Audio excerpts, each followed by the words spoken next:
village. Turned out that the storm's done a bit of damage, and going from there.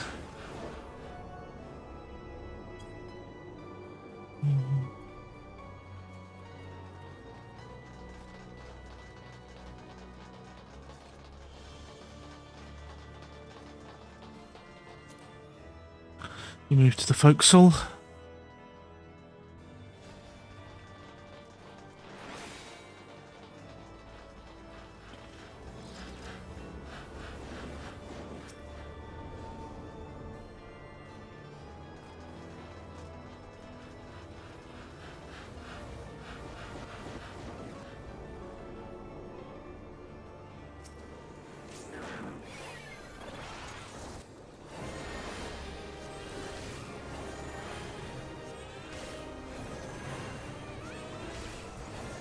Oh no, away.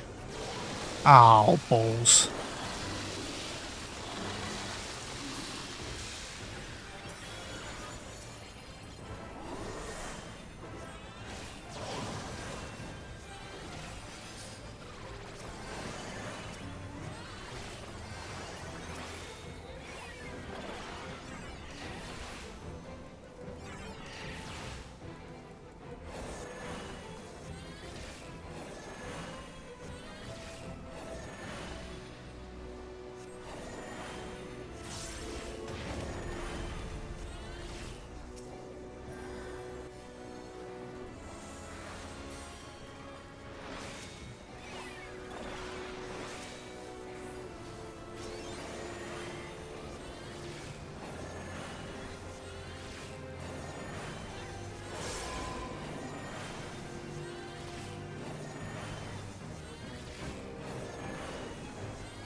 Ah, I should have done it the other way around. Oh well.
Right.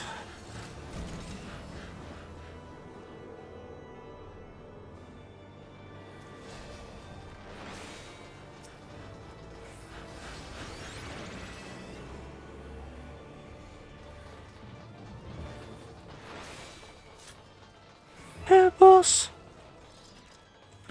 Bits!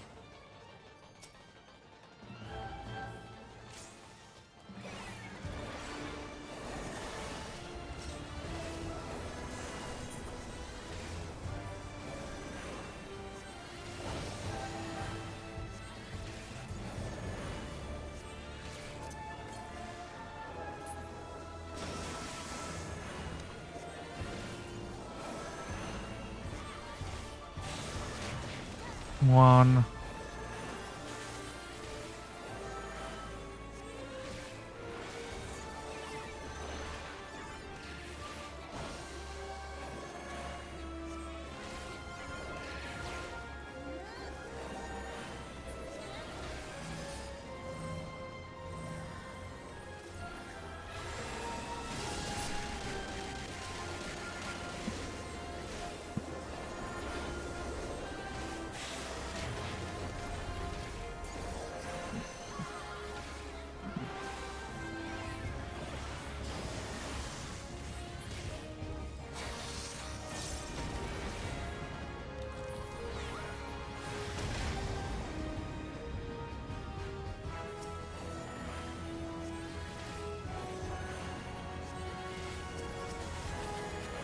Pull them away. Further.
Hey.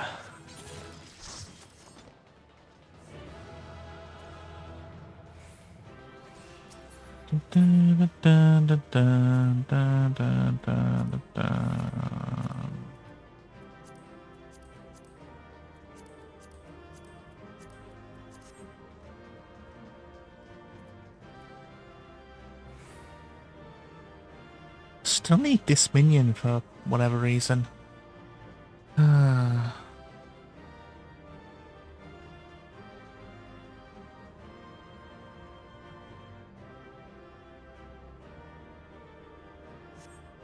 Ugh. 92 on it.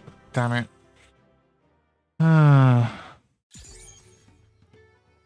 Right, let's have a look at these woven reeds.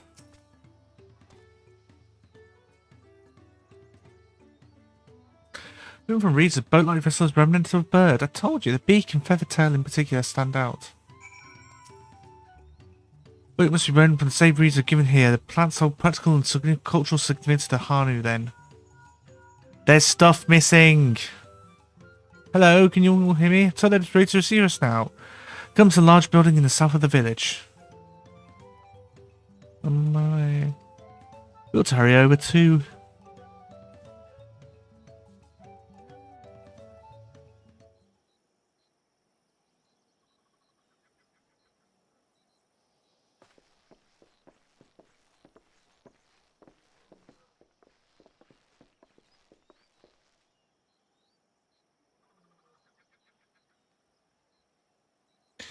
Oh, hey.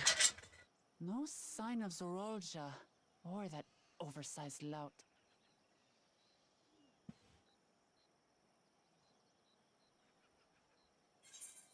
There we go. I've got that eventually.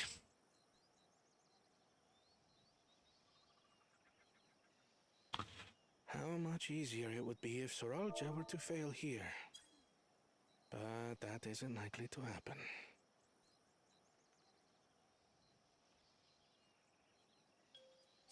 Honored guests, I am Zanuhali, Elder of the Hanu. I am also an elector, charged with judging which among you is worthy of ascending the throne. Without further ado, let us talk of the feat. Not so fast. Surely you couldn't begin without us. Oh, it's the two. You made it after all. Yeah, him.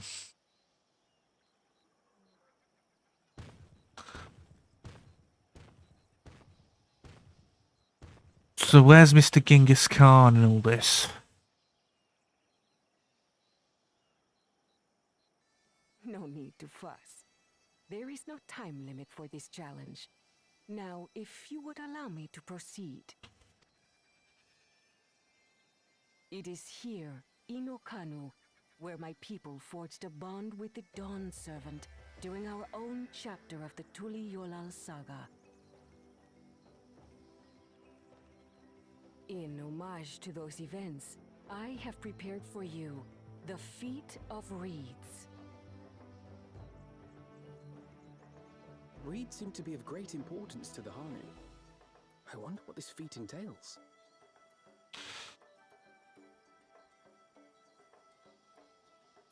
We use reeds in every part of our lives, be it as food or weaving material. But look around the nearby paddies, and you will see that this season, our crops are failing. How fortunate, then, that my appointment to Elector coincided with this predicament. For surely, those who aspire to be Dawn Servant would find the matter of an ailing harvest a mere trifle to resolve. Aye, well, it is indeed the duty of a ruler to address the people's woes. Exactly, exactly. Do well in this, and you will earn my keystone.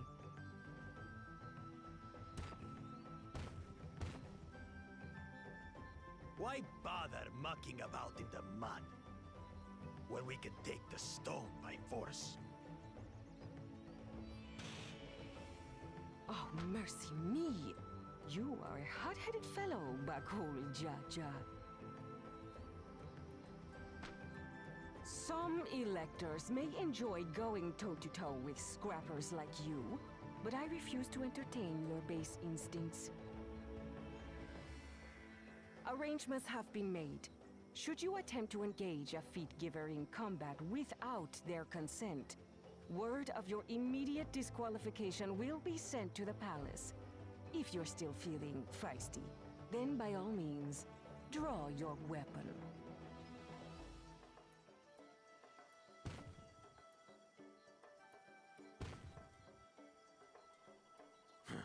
This contest is presided over by cowards. There's no sport in fighting you. Then we can return to the business of earning my keystone. Ooh. The Feat of Reeds is begun.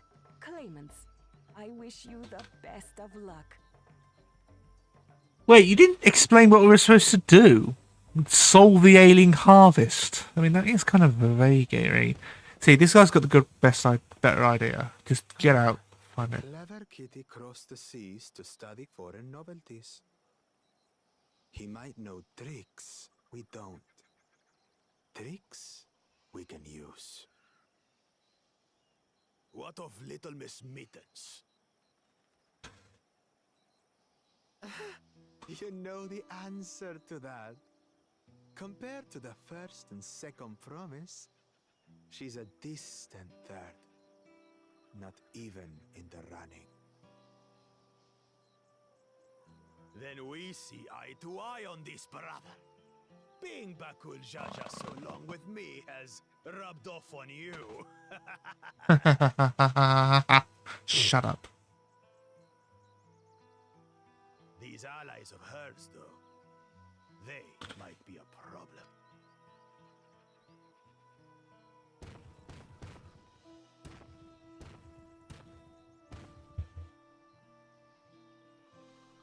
Damn it!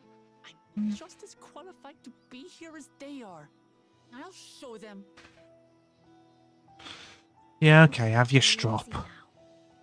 There's no time limit, remember? Let's keep calm and think things through. Well, in practical terms, there is. You're right. I won't win against that lumbering Vidrol by losing my head.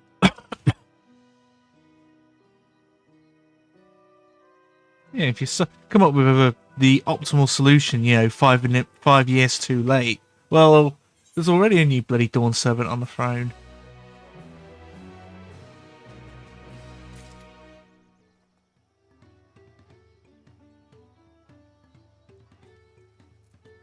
Oh well.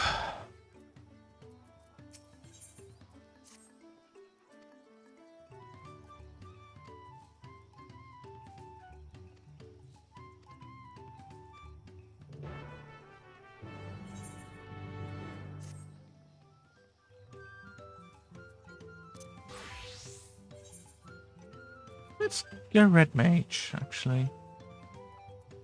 Or Monk.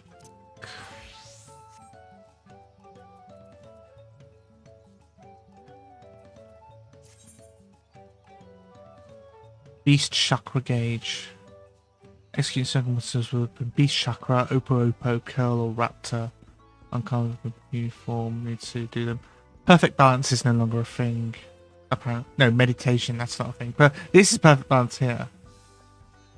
After opening 3, you'll be able to execute the Beast Chakra, Kin Strikes Demolish.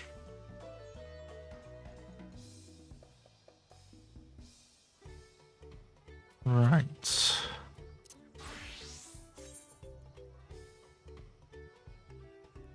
Now I'll go Red Mage. Mainly because I can still use the Setzer Glamour and still have it somewhat make sense.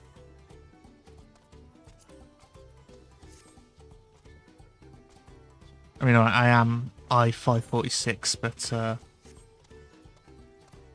yeah, that is actually quite a bit undergeared compared to my Sage, which is 650. Hang on. Got these in for a reason, haven't I?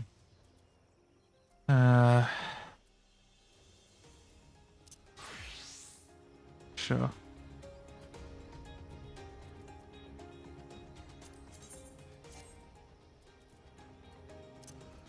Give me a sec. Give me this.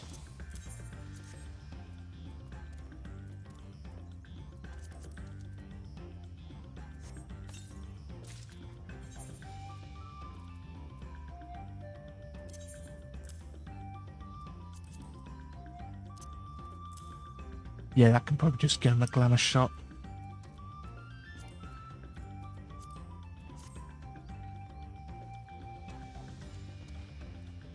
Forget it.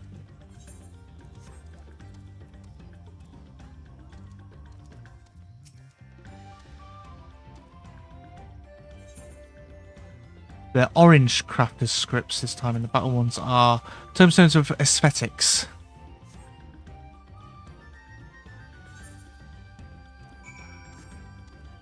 Alright.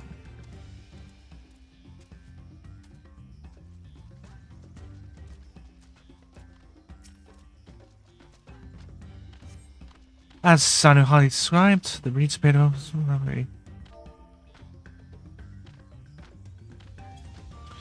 wilted and unhealthy. Doesn't help that I'm treading through the whole thing.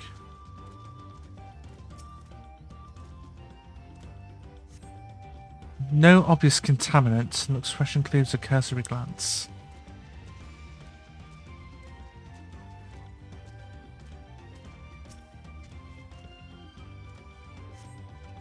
Soil in the paddles, rich in colour and suitably voiced, neither dry nor flaky.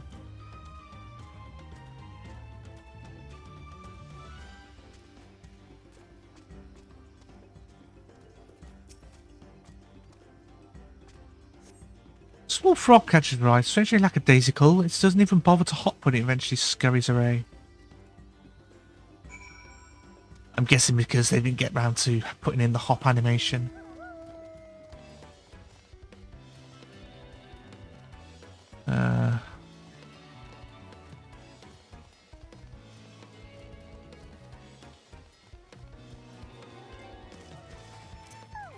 Actually, let's check my rotation, just see if I've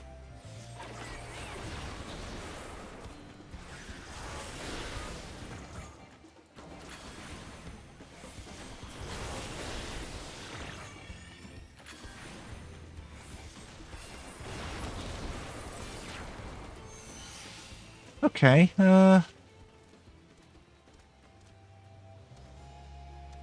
oh, okay, so this one, Magic Sword Blade lets you... gives you a free combo. Got it. Soon enough, I'll call everyone together and we can share our discoveries.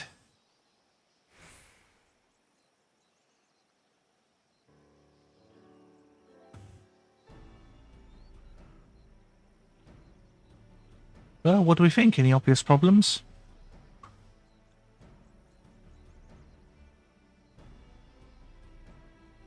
Sorry, it smells something singed.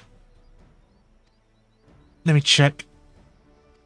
See if I've left the stove on, which I really hate because I'm going to have to move my arm again. Ow. I don't have much to write about the fields, but something else occurs to me. When you were describing how the creatures seem lifeless, I couldn't help but remind me of all the listless villagers. They suffered a terrible tragedy, but there is another reason for their flagging spirits, I believe. Go on.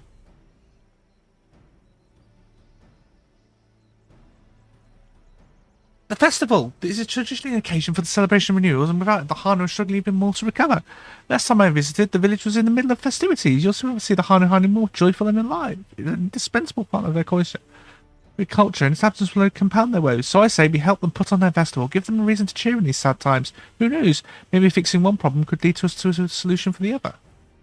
I don't know about that. Maybe let, what's-his-face, Charlian guy, work on the actual practical solution, and then we can play to our own strengths. Hang on. Let me check this out. It might just be someone from opposite my garden. Big burn stuff a lot. Hang on.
Oh boy.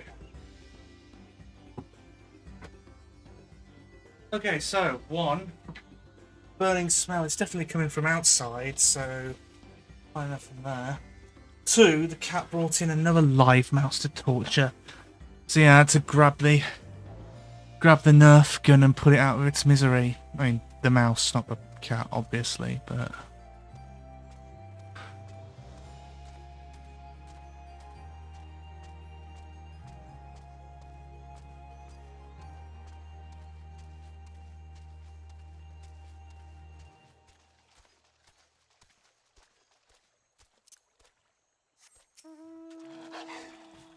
Speak with Hoodlamat again, and of course I've missed most of the cutscenes.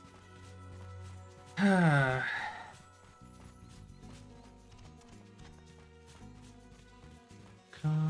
down, mask. Because we've got the fan set up just outside the window. That's what's causing it to, you know, exacerbate things.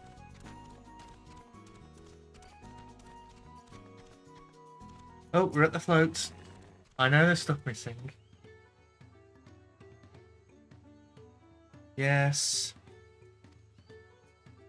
The eye and the other thing. We've come to that already. This thing here. This. This. What do I win?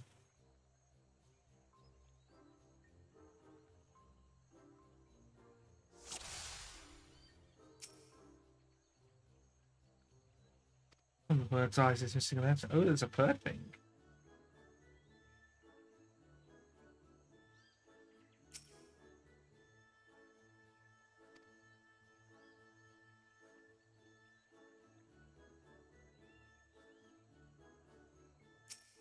Oh, the feathers are a bit, yeah.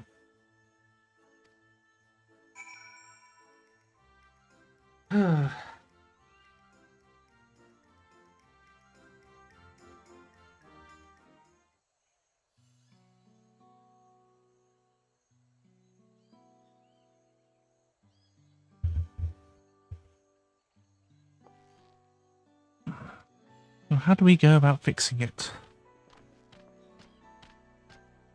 What's going on here? We're admiring your festival float. It's a shame it's such a poor state due to the recent storm, I gather. Yes, we have to leave it exposed while we should have people in safety. Within the float in this condition, there will be no lifting of wings, no ihihana. That's what the festival was called. Not seen our village. It's a ruin, just trying to make prayers. Wants to hold a harvest festival? I know how it sounds, but giving into misery never improved anyone's situation. As ever, life and growth may give you the strength to work through the tragedy.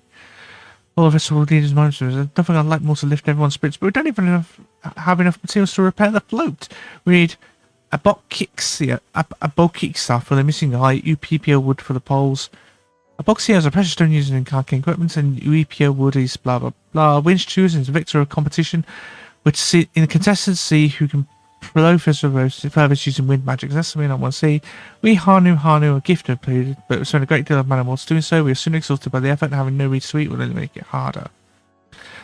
Your vibrant reeds should grow quickly and vigorously, so much that they stifle the development of nearby plants. They must be a potent source of the energies you naturally lack. They are indeed. Owing to the poor harvest this year, we've been left enervated, and we can't gather the correct materials as dictated by custom. We cannot repair the festival float. Oddly enough, we may just have stumbled upon our solution. I'm guessing it's because they over-farmed and they didn't do crop rotation properly. Winch chosen would have a natural gift for appropriating magical energies, which any tapers. The float construction also requires a stone used in arcane equipment. Timber favour for ceremonial tools. Demand must have an underlying reason. The float might also function as an arcane device. Precisely what I was thinking. This boat of reeds is in fact an arcane focus of some kind. A focus? What? Oh! Ihihana is a harvest festival, isn't it? That must mean the float was made to encourage healthy crops. So if we repair the boat and hold the festival, its arcane powers might fix what's going wrong. Hang on, weren't the crops failing before the storm as well? Oh, whatever. Sound theory, celebration, prayer, ritual, ceremonies, they did everything. The float at all for magic? That's the first I'm hearing of it. In the beginning, it may well not have been. After a good harvest year, there would be no reason to change it. But when the harvest was poor, no adornments were likely added, and those who performed the labour may have imbued their work with ardent hopes for a brighter future. Through years of trial and error, the Hanu would have refined their festival float into a focus for harvest prayers. Incredible. So it's a primal. I know you're practically fainting from hunger, but reviving Ihihana really doesn't sound like the solution to all your worries. I promise we'll do everything in our power to help you. I'm still not convinced, but set your own numbers. I will just introduce you to the shipwright who's been maintaining afloat these past few years. He's replaced both the eyes and the poles before, so he should know where and how to procure what we need. Then allow Awize and I to acquire the feathers. We will encourage our Okanu together and vie for the title of Wind Station by showing them our reserves of mana. I go with you. I'll carry some alchemical brews if that may afford the same effect.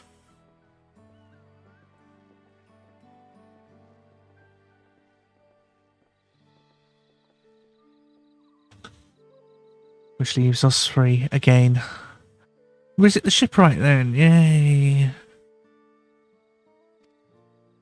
Linu Hanu, of course.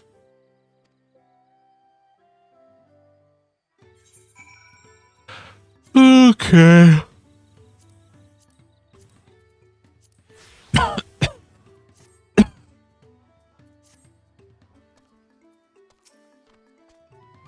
Thanks to Wook Lamont, we found ourselves a promising way forward.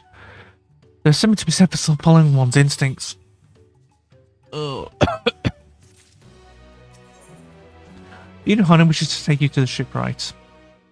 Book Evu, he's a Zabral who only moved to Komaruzuka a few years ago, but since mastered our customs to a almost frightening degree. Chuchinator, hello! He's especially strict when it comes to manners, so we make sure of it.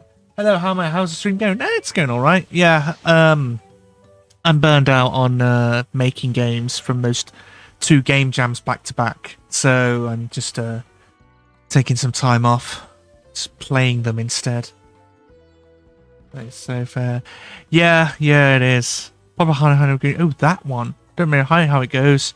We shouldn't have any problems. Oh dear. She's forgotten it, hasn't she? 2 jams back.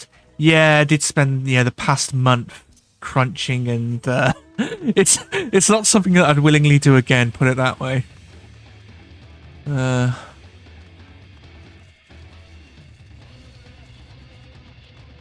Yeah.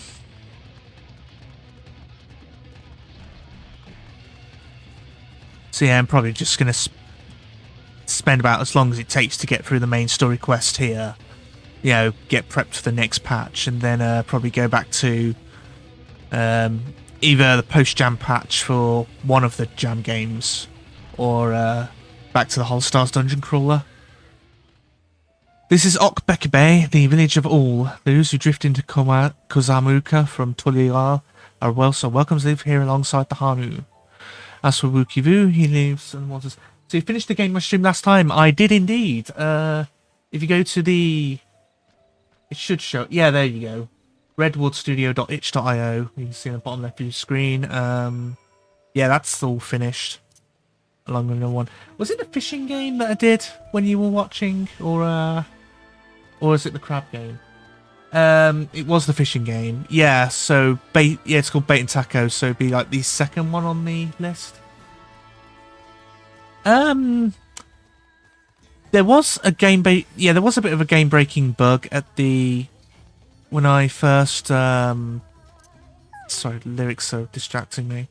Yeah, there was a game-breaking bug at first, but I think quite a few guys had bugs as well, so they actually changed the rules to let us, patch stuff in. So yeah, that got sorted out, and then of course the comments, I think they were all right.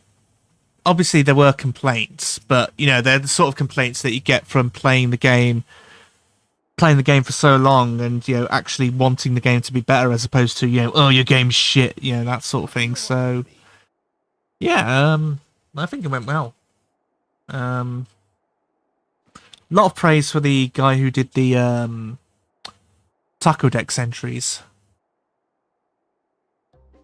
and the artist as well. He got very good. Oh god, here we go.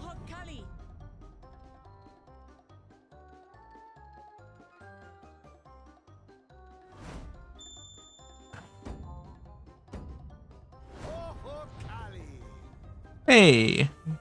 Ichigo, am I happy with it? Well, that's the thing. I'm never happy with anything. No, I mean, for the post-jam patch, I think there's a lot of stuff that I want to fix, a lot of stuff that I want to improve on. And the two guys I was working with as well, you know, I think they're happy to, you know, drop in and draw new sprites and whatnot. So, yeah, I mean, if I get burned on the dungeon crawler again, I'll probably just go back to that. Then the other game was a crab puzzle platformer where, well, not platform because there aren't any platforms, but puzzle game where you can only move sideways, and it's a bit short, but you know, I kind of ran out of ideas as to what I could do with the mechanic. But yeah, that's pretty good. I mean, if you have like, you know, 5-10 minutes to spare, I'd suggest giving that a go and all. But yeah, that was pretty much one and done. I don't think I'll go back to that. The fishing game though, yeah, definitely. What an unexpected honor for old Wokavu. Here I am prattling on about manners, and I've gone and insulted the third promise herself. There is no excuse for this betrayal of etiquette. Yeah. I might check it out after I'm done with that I'm working on right now. Please, take up your axe and claim my impudent head. Will not. Keep your head. Might check it out after you're done with that I'm working on right now. Oh, okay. Anyway, so forget about it, all right? All right then, consider it forgotten. How prompt. Slightly. We're actually here about the Ihihana float. It's in bad shape. I have and Yuichio we need you to craft new carrying open, packs so I and won't forget, haha. I'm told you Yeah. want Uyuipo wood and a certain kind of stone? Abokisha? Abokisha, that's how it's pronounced. That I do. But while I would like nothing more than to offer my services, I just used the last I had of both those materials. I'll be lurking, got some art to do. Yes. I'm actually trying to learn to draw, actually, but I destroyed my arm, my left arm playing cricket yesterday, so I'm gonna have to wait for that to heal before I start drawing again. I mean, obviously I am right-handed, but you know, you kind of need to use your whole body to draw as well, and it's, yeah, kind of. It's all right. I am all right. I just hyperextended it whilst going for a diving catch. Obviously I couldn't bat at the next bit, but yeah, it's probably just, you know, a sort of ibuprofen paracetamol job and just sleep it off, you know. So yeah, I mean, it does hurt when I move it, but for the moment my left arm's just resting on WASD and leave it like that. You know, if it stays still, it's fine, but if I try and move it around, it's gets a bit painful. I can't raise it. I can't raise it at all. Oh man. Yeah, I mean, I only started playing sports, you know, in March. Being, you know, a complete couch potato for the past, what, 10 or so years. So, obviously, yeah, you need your body does need time to, what's the word? Get accustomed to, you know, actually being active again. Yeah. Fortunately, it's just a hyperextension, you know, it's not dislocated or broken or anything, so, you know, that's very good. Take yourself to Cave Kikitola or thereabouts, and you should Yeah. find the stones you need.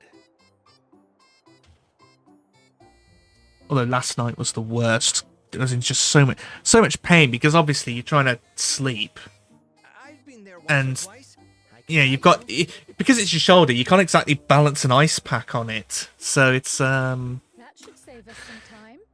yeah. And of course the ice pack makes your shoulder go numb, so you have to take it back out again, and then it starts hurting again. And yeah, I think I only got about, like, what, 2 or 3 hours of sleep.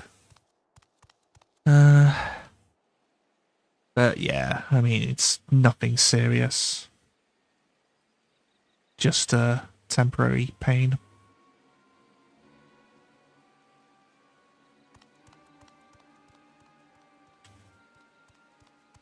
Chosen One, one of your rivals is making progress. I don't know if you played Dawntrail, but apparently this lot of Team Rocket. Yeah. Ihiana, you say? At least that's what I'm getting from this thing. Obviously, I'm playing through blind. Has failed to deliver. It might be wise to let this play out.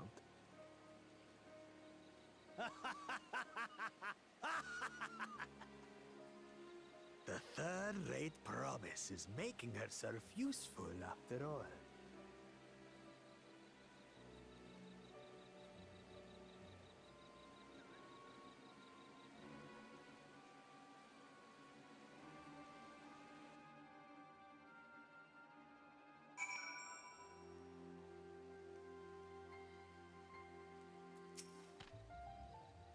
Cave Kikitola is southwest of Okanu. We can return to the village first and then head there on foot.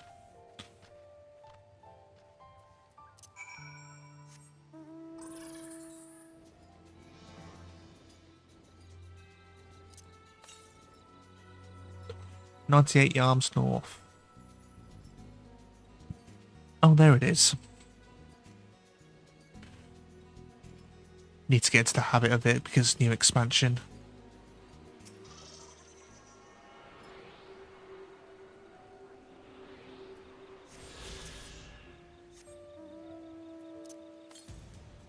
"390 yards southeast." Yeah, that's on the other side of the river. Probably gonna get that when in the second half of the expansion.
If it compares 449 yards west. Yeah, not going that.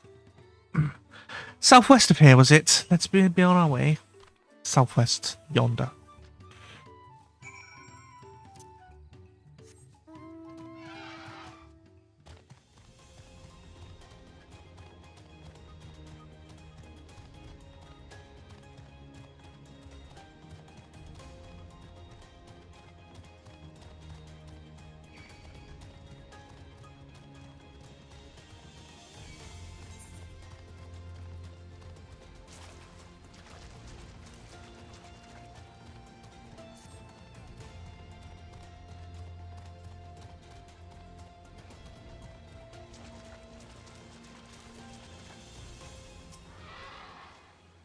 Cave Kikitola, as promised, home to many deadly creatures. Venture inside if you feel confident, but I'll conduct my own search out here.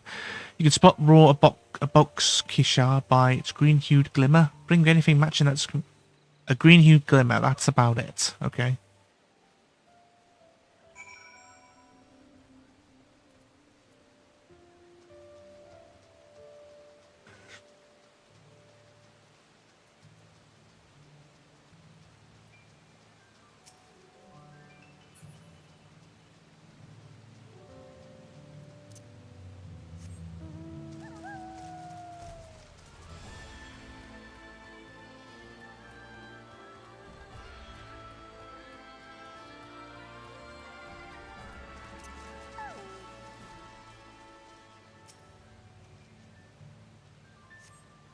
On closer inspection, you find the glimmer was just light reflecting off the water. Ooh.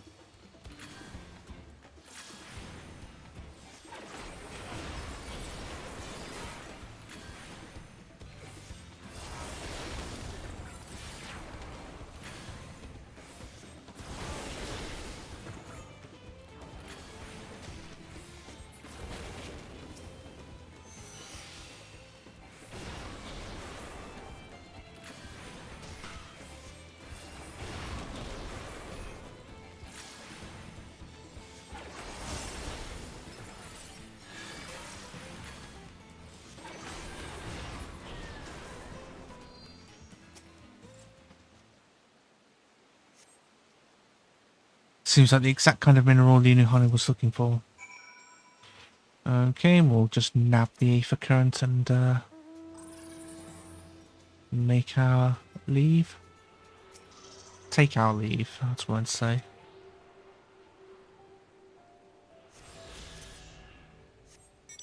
Tuning with the ether current allows you to better understand the area's movements of the winds. Get all of them and you can fly. Of course, you need to do the MSQ in the area first, because those give ether currents as well.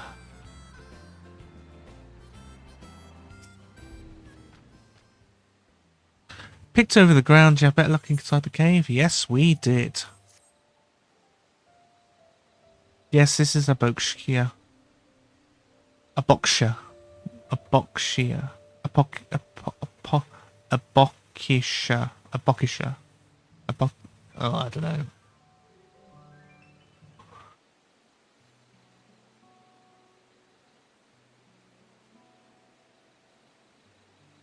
You'd have been happy to know that we were putting things right. Truth be told, a good friend of mine was meant to be festival leader for this year's Inuhana. When that big storm hit, he did not survive, failed to me to carry on instead.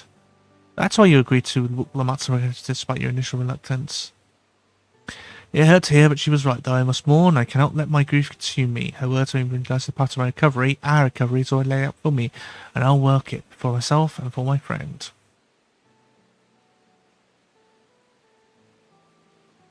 Thank you for sharing your story with us. Please rest assured that you've taken our plight to heart.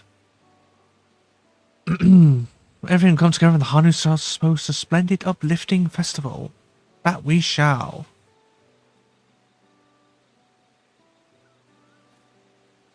With that, let's return and deliver the Boksha to Wook Ibu's waiting hands.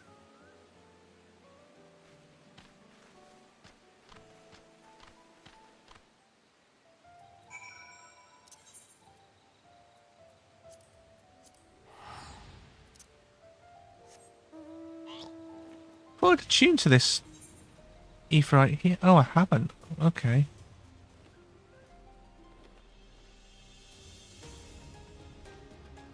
Might as well stop by there then.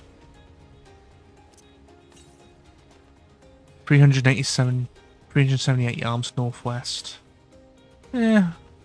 We might swing by there on the MSQ later, so we'll leave that be.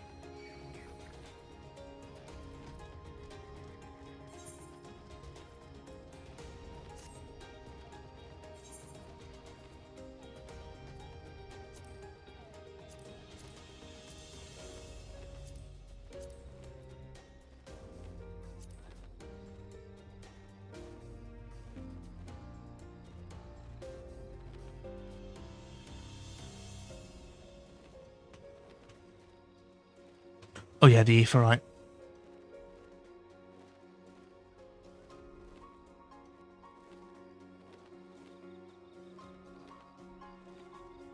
Can I?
Here we go.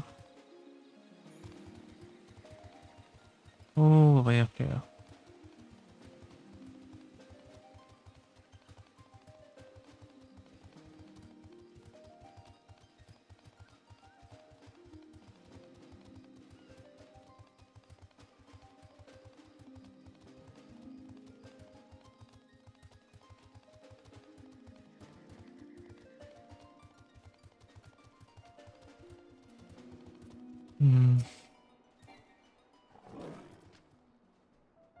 Thanks to the third promise and our mighty swings, we've collected some suitable logs of Uyipo with the Boxka. Here we go.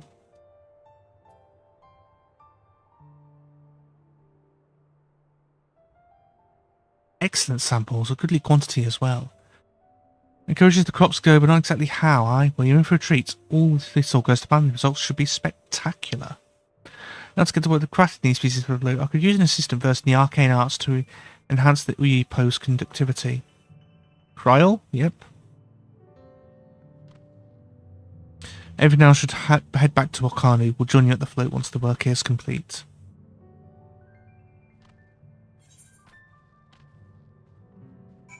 Okanu it is then.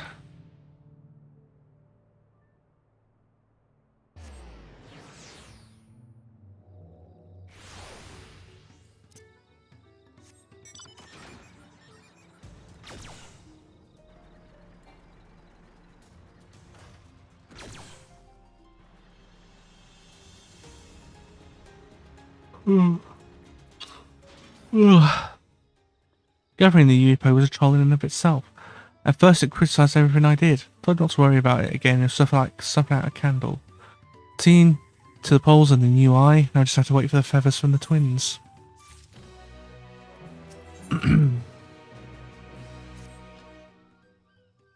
We should get some rest before the excitement begins.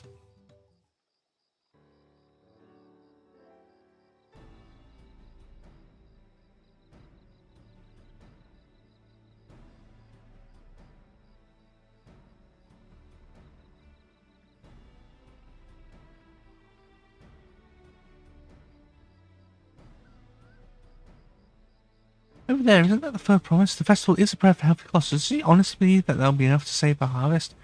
Barely glance at the fields before leaving Okanu altogether. Maybe we ask too much of our young claimants. No. Oh, I wouldn't be too quick to count Kwano out. A friend of mine overheard him muttering by the reeds, something about what needs to be done. That's so. Perhaps we'll get to see another of his innovations firsthand.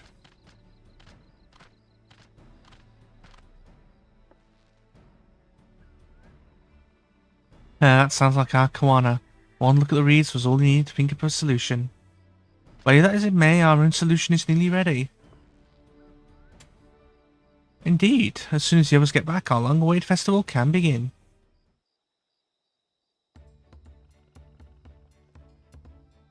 Took some doing, but managed to give some competitors to vie for the title of Winds Chosen. The winner was only too happy to donate his feathers.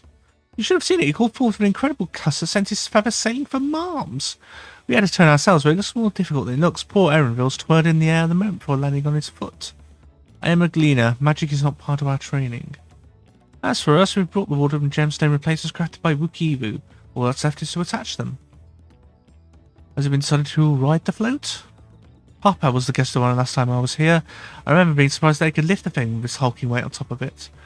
The Parade must be a poor personage of great esteem, which is why an invitation is usually extended to the Dawn servants. This time, however, I have another in mind.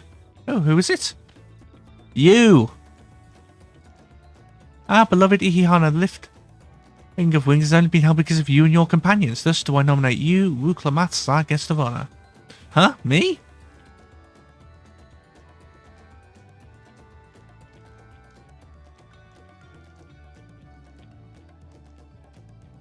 This smoke won't make me seasick, will it? I don't think so. Then weigh anchor. I can hardly refuse a request from one even more enthusiastic about the festival than I am. I'll be delighted to ride your float. Thank you, Wuklamat. I have roles for the rest of you as well. We'll be carrying the festival float in a slow procession towards Kozanwaki, where the cyclic lightness of Kishaihi is ensconced. What I'd like you to do is clear the path of dangerous wildlife so that the procession can move along unimpeded. Consider it done. You accept me to sit as a little Wookiee who is sitting there. Let me help with the clearing. As you know much for fighting, I'll stay behind and assist Wookiee with the repairs. If you're not sure where you need to go, Path begins at the south of the village and branches off to the east. That will lead you across the bridges to the Stride of the Sun. Then we'll see clearing it end to end.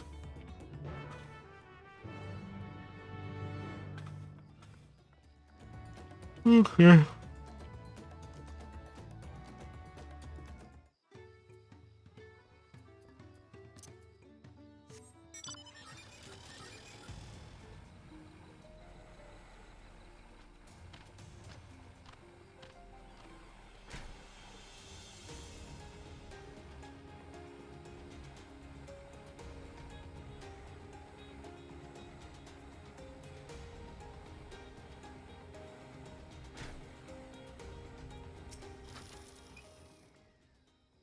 As the Yohana said, Kusani should be down this way, then off to the east where the path branches.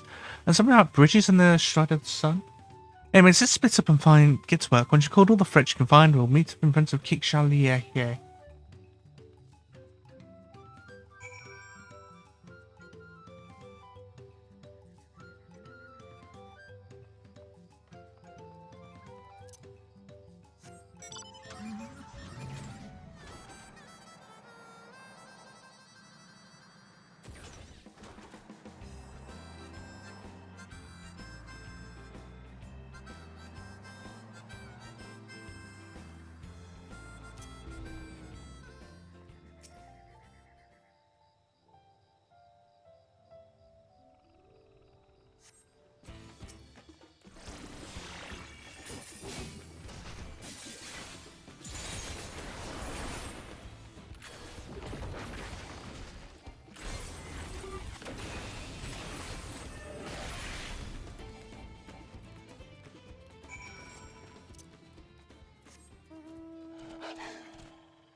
Right, what we got?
Yeah, good work with the frogs out for now. Come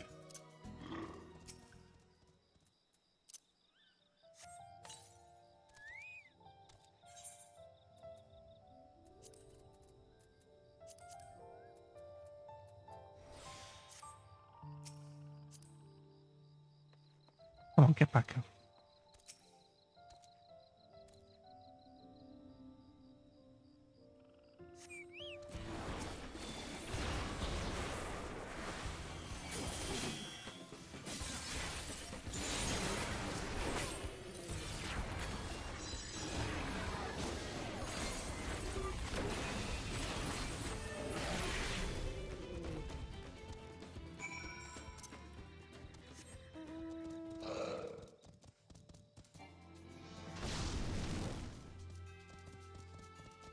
Alizé with the curl. Nice.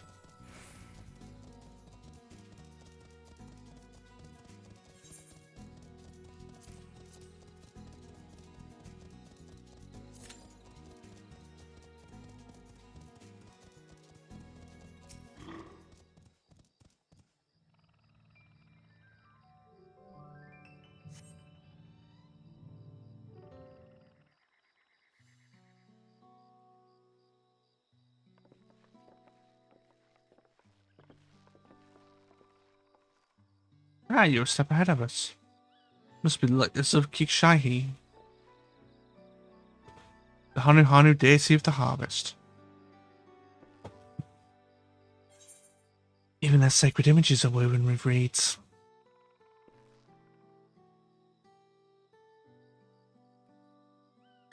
Makes you appreciate how much their culture revolves around the word harvest, doesn't it? It seems that Kikshahi was worshipped on another continent. This ancient faith was then brought to Chirol by the first Hanu Hanu. The Hanu migrated here from another continent. Then maybe the two do share a common ancestor. This is all very handsome, but should we get back to Linu Hanu? You want to know the path is safe for the procession. Right, and I need to ride on the float. I'll run ahead and tell him we're done here.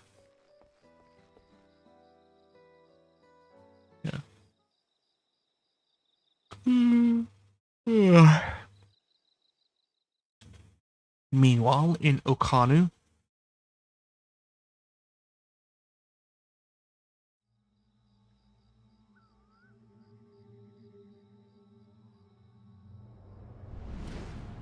Oh. Not sure we heard you right, old man. Why don't you say that again? Where are your manners? As many times as you'd like. The third promise tasked me with repairing this float, and I'll not relinquish it to an uncultured brute like you. Oh! Much less one that can't even manage a simple greeting. Oh! Oh, stop the match, ref. He's burned. But we're more than willing to kill you. Yeah, that's a disqualification. We have a two-headed problem. Yes, please hurry.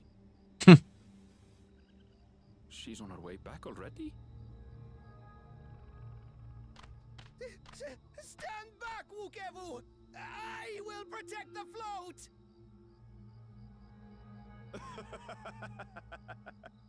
Are you trying to be brave, little bird? Little? I could never have repaired the Son, he's twice your bloody size, mate. But thanks to Wuklamat and her friends, we can hold Ihihana again! Ihihana. That's again. This is a priceless treasure! And as festival leader, I would die to protect it! Very well, if that's what you want. You're gonna get yourself disqualified, lad.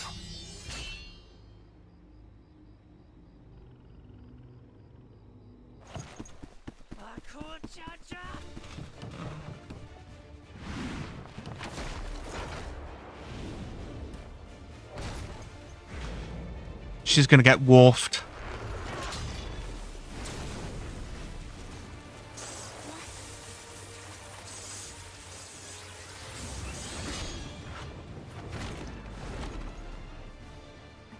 Everything into that blow.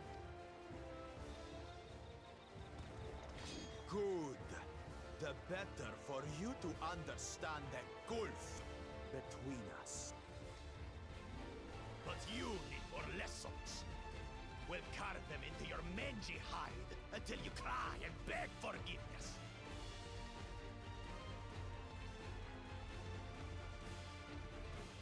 Here comes the cavalry.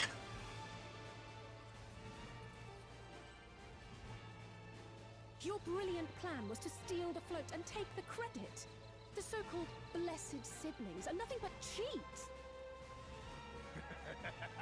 Your scorn is sweet. Finger slipped. Oops.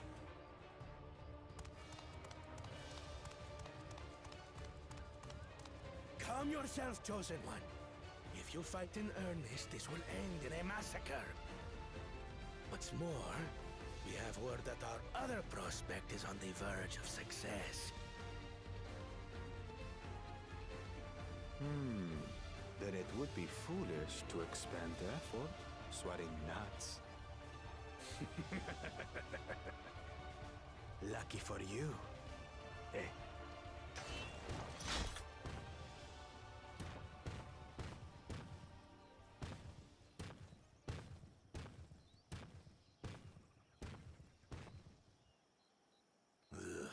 Two heads. I see Mamuk still clings to that loathsome hope.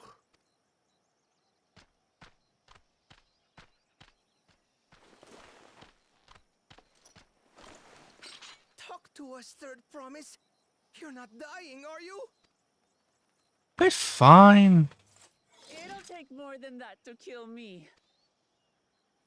So, are we having this festival or not?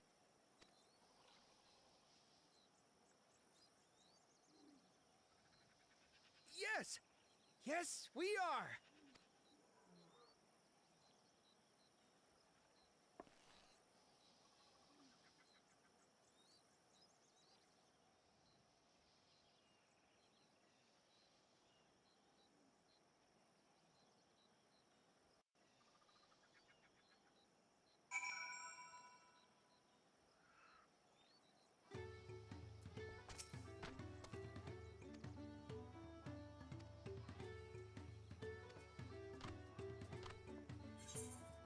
Hey.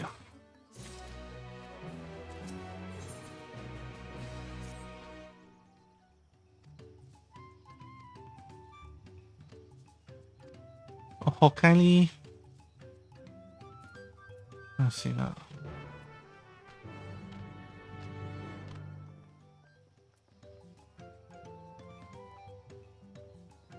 Oh no, no! I'm gonna have to. Oh god, no! It's gonna have to. Oh no!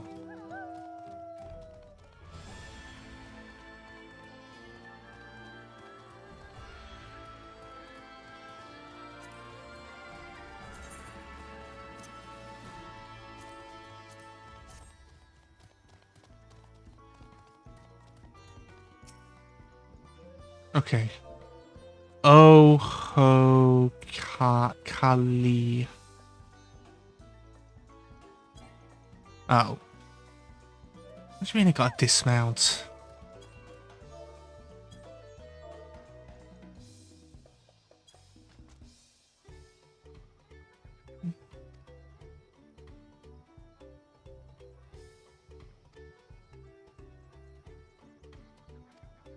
I was sitting here brooding my days away. Give me a moment to get ready.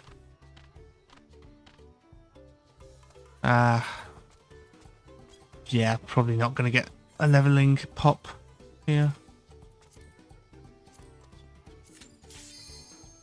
And of course it's instant on Sage.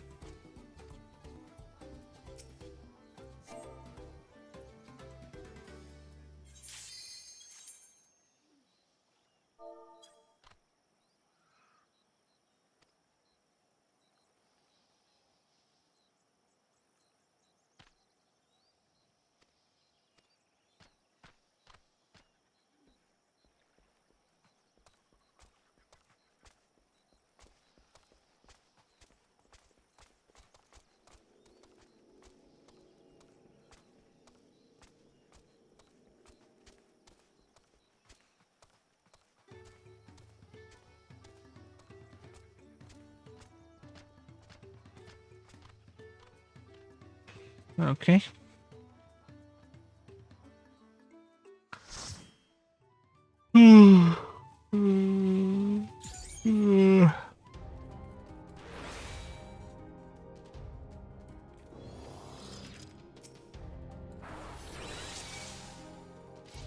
Yo-ho. Alright. Lot of tank.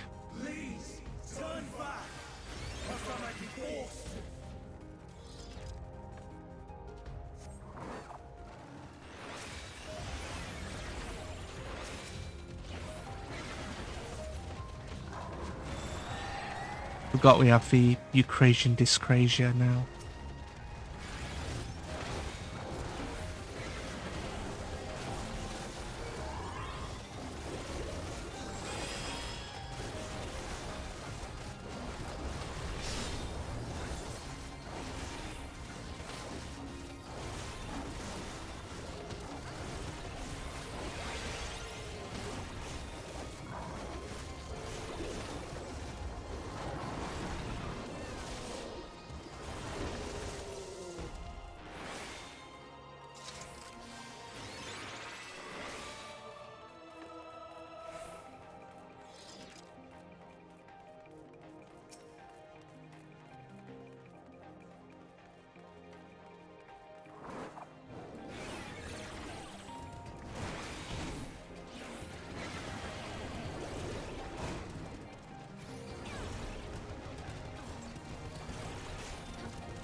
Tankbuster coming up.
Alright, that was a very smooth boss. This is probably only the third time I've done this dungeon.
There we go.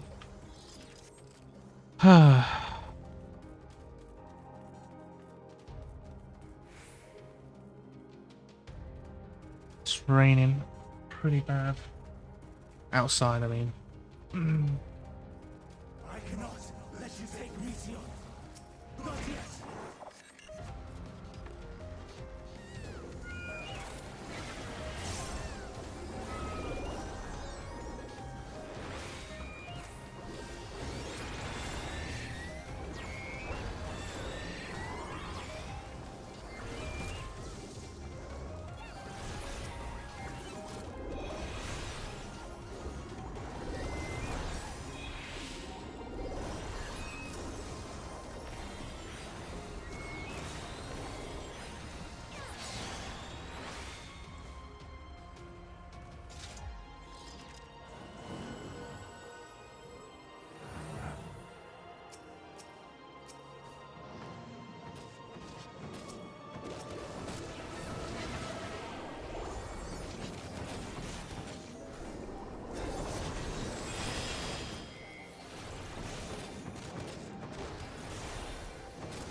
Okay.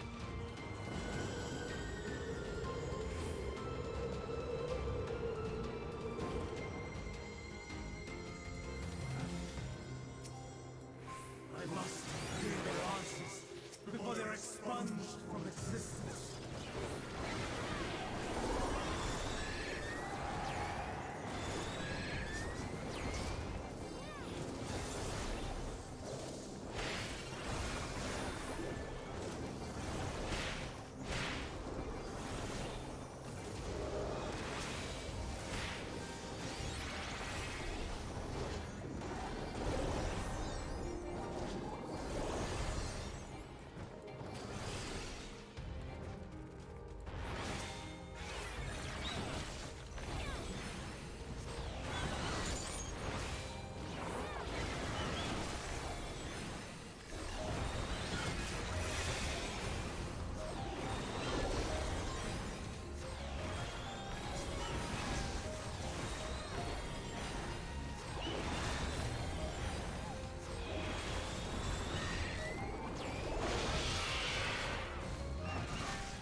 Okay.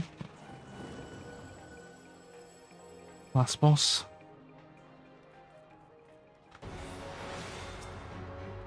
Homies. I will have the time and tranquility I require. Gust and gale, gather to me.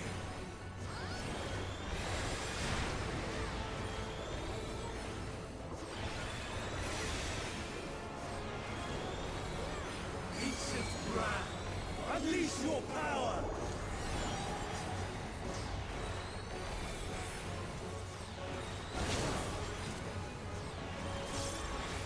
Dancing winds, pierce my foe!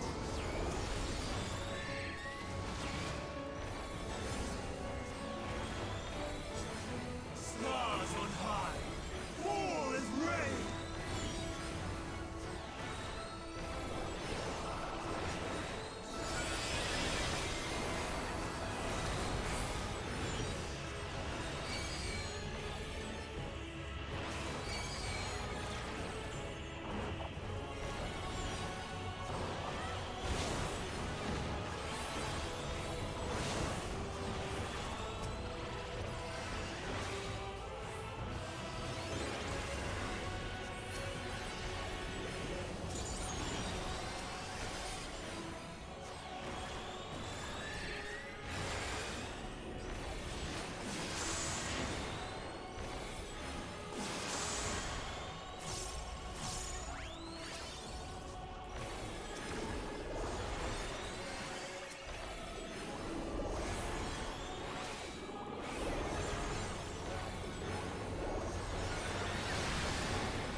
Hey, there we go.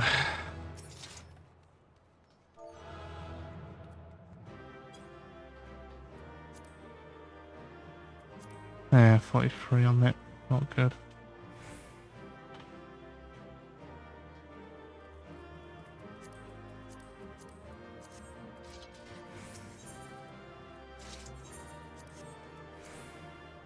Okay. Ow, ow, ow. Fuck, fuck, fuck. Ow. Should not have moved my arm.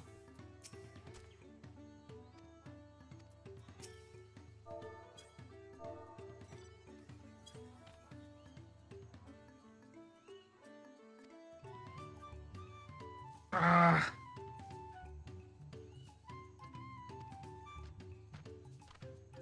Just get it in a state where, you know, you can come back to it and do that, yeah?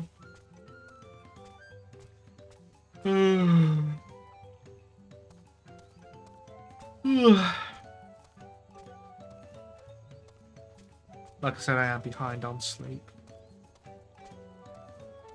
So I'll probably go for about 10 o'clock, which is in 2 hours my time. And then call it from there. Do the same thing tomorrow.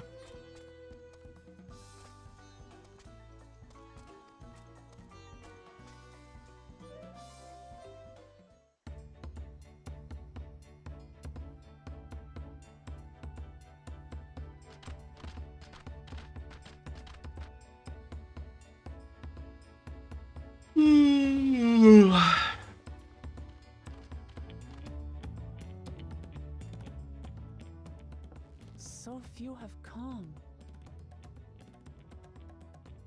Patience. Once Ihihana gets underway, no Hanu will be able... Just so.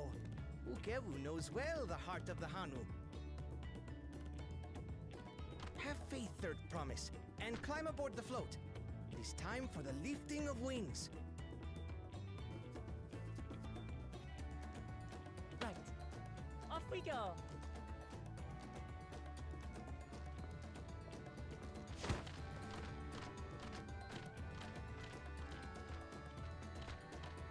Ihihana is a prayer for bountiful harvest. But this is not its only meaning.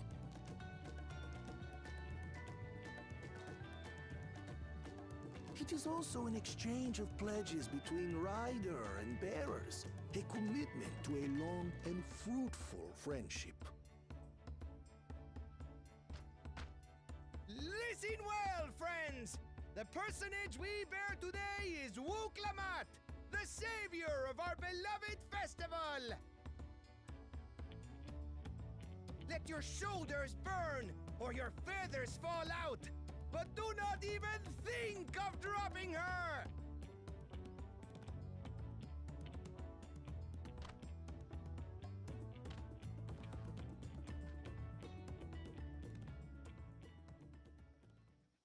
Ready and...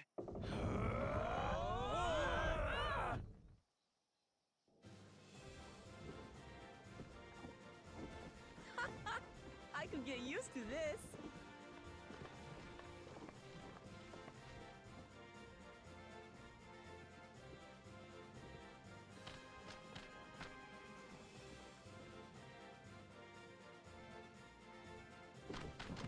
Will empty bellies stop you from joining in the fun?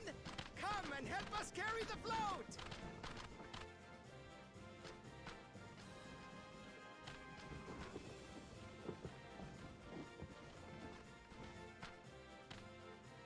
Well, well, well. To see the day that Dawn's promise would ride our boat again. We've not had the honor since you were here, Gulul Jaja. Just gonna get sick off the whatever you call them. Right. We've enough bearers now. Onwards to Kozanuaki!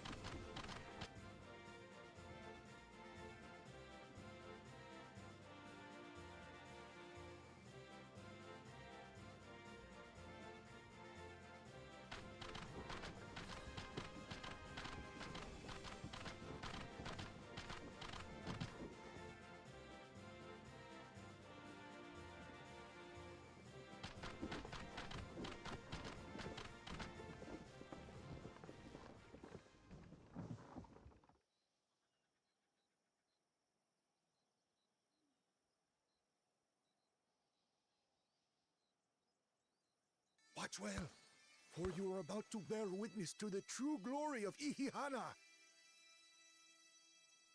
Oh, here we go.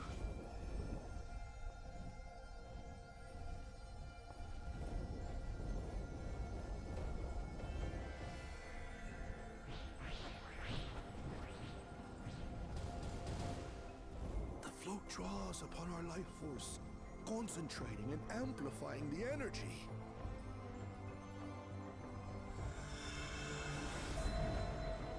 Keshaihi then receives that energy and expels it in a great burst, where it showers down upon the land to replenish its vital currents.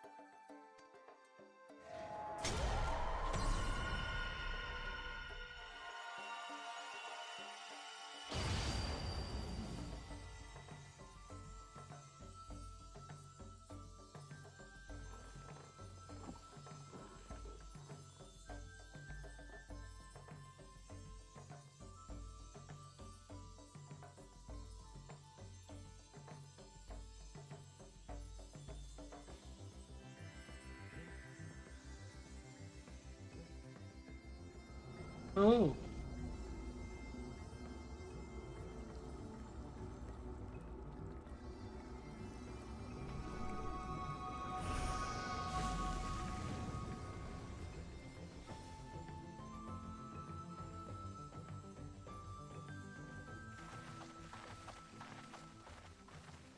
It worked.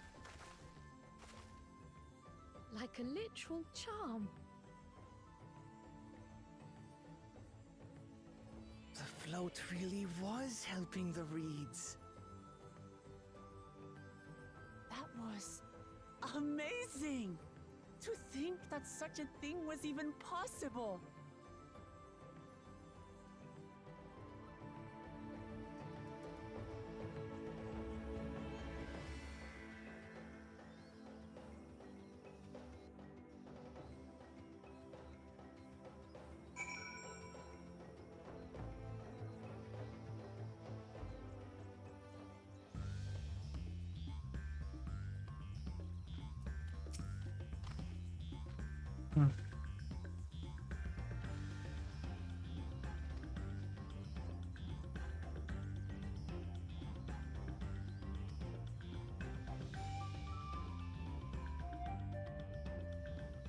Hmm.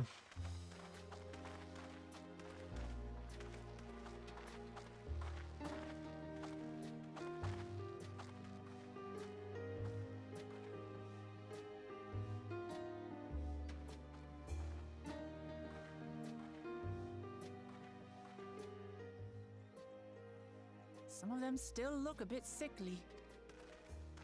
I imagine even the harvest magic has its limits. If the Hanu continue their festival tradition year after year, though, the entire field should eventually recover. Where does that leave us with the feet? You've got nothing to fear on that account. Our situation could never have resolved itself. The revival of even a single reed would have served to demonstrate your commitment to the task. That you recognize the nature of the float and found a near-perfect solution in Ihihana proves your dedication. What's more, I don't think I've seen the festival produce such impressive results since I was a mere chirper. We have been lax in maintaining the float. diluting its magic and reducing Ihihana to hollow theater.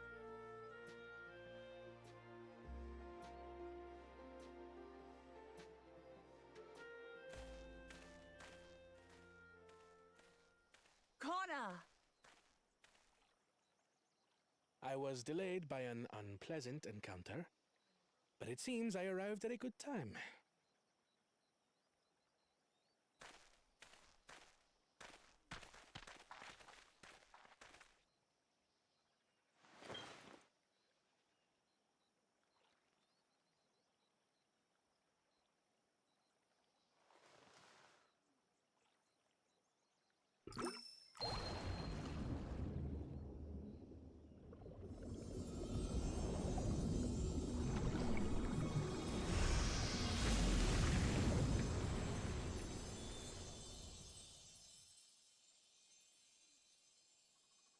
Oh, isn't that wonderful?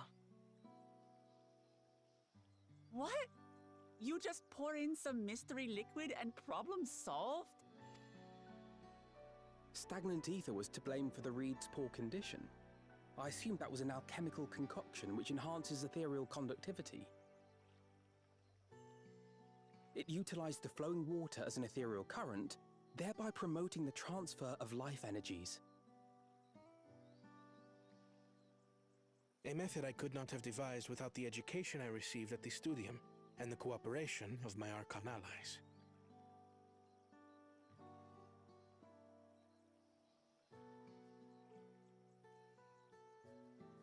Archon allies?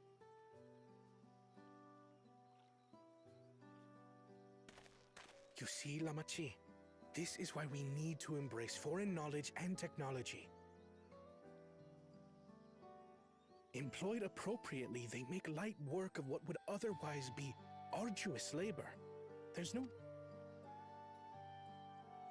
Well, they both worked, so what's the problem? You always were the clever one, brother. Your approach was no less effective, Wuklamart. It achieved the same result. That, and you have a good cultural thread to Indeed it did. to build the And whole you enjoyed the village festival, around. yes? Did. It was so much fun. Having visited your village before, I thought I knew everything about it.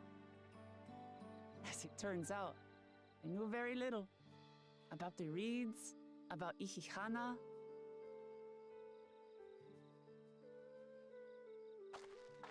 With all I've learned this time, I feel as though I've really come to know the Hanu. Okay, so what happened to the I like Team you Rocket even guy? more now than I did before.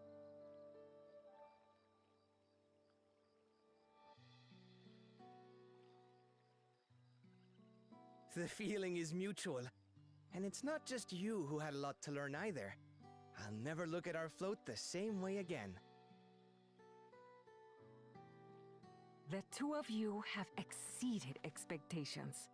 Come forth and Oh, claim God, who your actually has an stone. official Discord this time.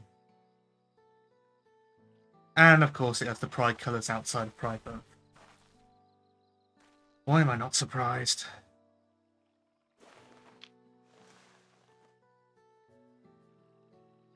So this is what they look like. Go on, set it in the tablet.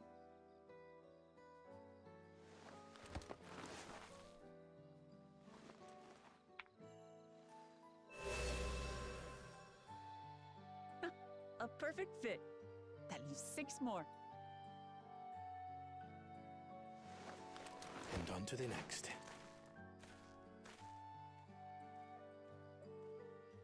Not even a moment of celebration.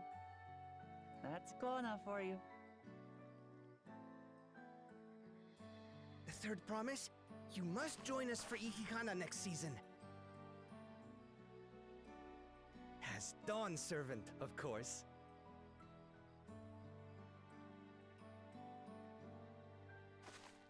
Right. It's back to Tulihiola for now.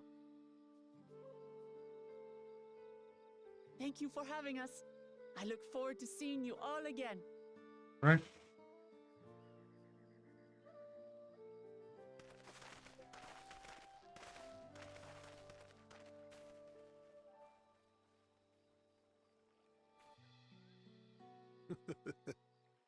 These are interesting times indeed.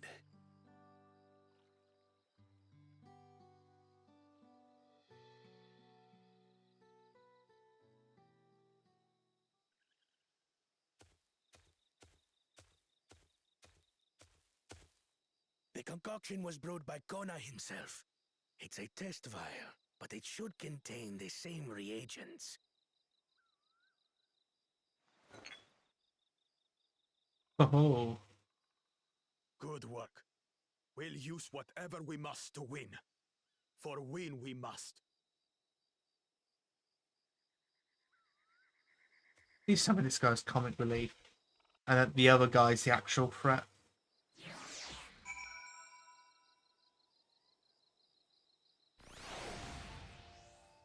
Radio.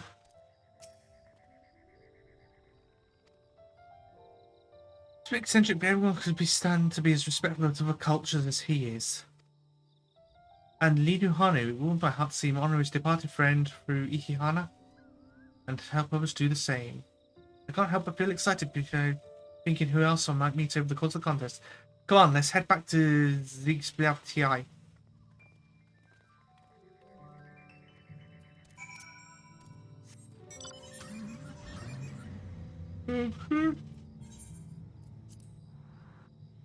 Yeah, back here.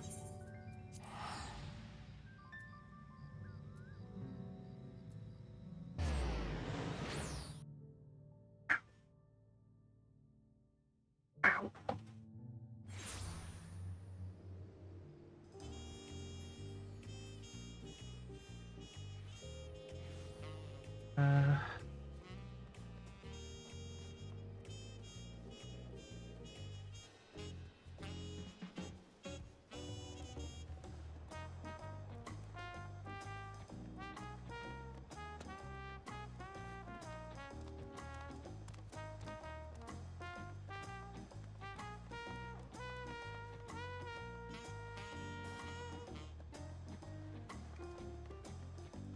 Here we go, Ruclamats.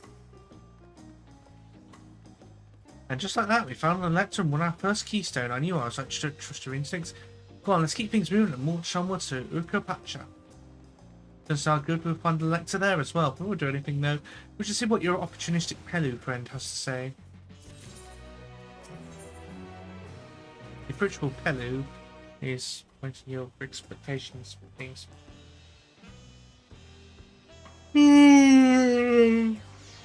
Oh.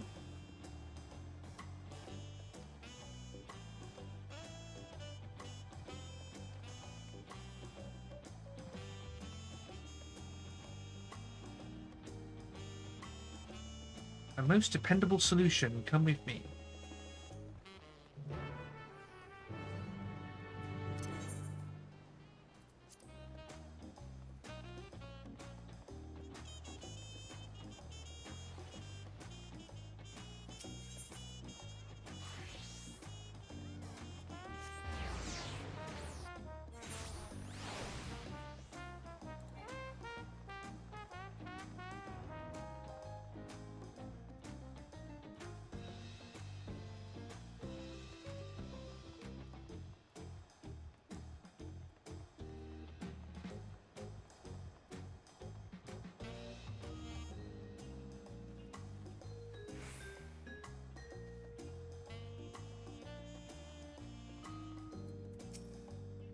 Right, the approachable canoe. May I introduce you to our most dependable companion, the alpaca. It's an alpaca!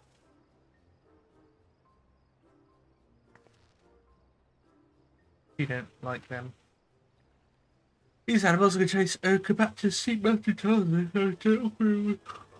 While carrying heavy loads, our merchants will be lost without them. Don't it feel such as the same niche as our chocobos back home? You don't have alpacas in Eorzea? Alpacas are native to Yuktaral. Eorzea has its chocobos, and the Eastern lands have their horses, so I go to trouble breeding another pack beast to place which ill suits the quantities when it's not needed anyway. But must we ride these little monsters? I get the impression you aren't fond of alpacas. When I was small, I went around pulling on their wool. One of them spat on me, and it was the foulest stench you can imagine. I see. Well, they like to ride. Alpaca spreaders are inquisitive and docile. Even those without experience find them easy to handle. Are you really doing this, though?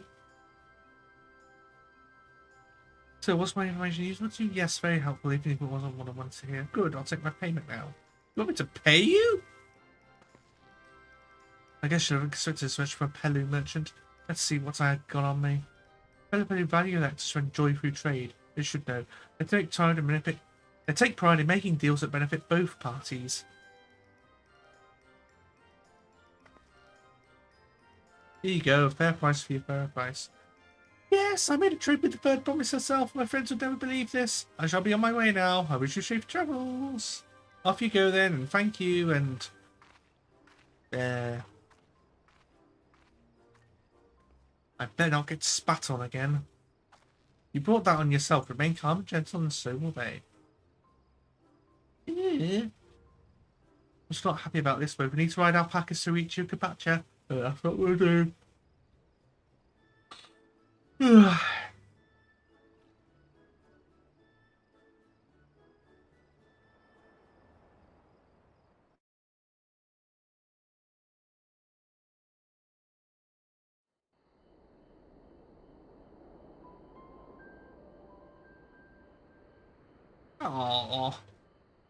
Turali poets of yore sang of a mountain that would stand tall, even should all other lands sink beneath the sea. Indomitable and eternal, it arises from Urkopacha, the 100 peaks of time. Of all the beasts which crawl and fly, only the legendary Valigarmanda could hope to disturb the summit's serene majesty. Yet, with that flying calamity imprisoned by the Dawn Serpent, what great feat remains for those who would claim the throne?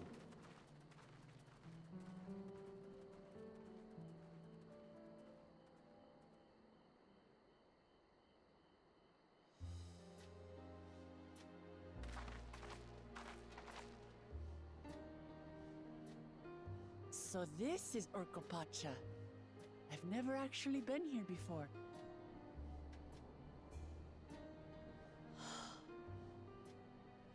The air is so crisp and clear. Mountains everywhere you look. That one massive peak in particular has quite the presence. It puts me in mind of Som-Al. That is Workor Sormor, the tallest mountain in Yogg-Tural. Its sheer height makes it an imposing climb. But there are other reasons the ambitious keep their distance.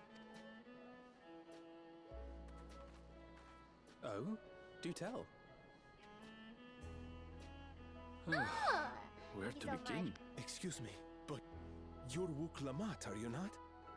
I hadn't thought to encounter one of the Dawn's promise here of all places.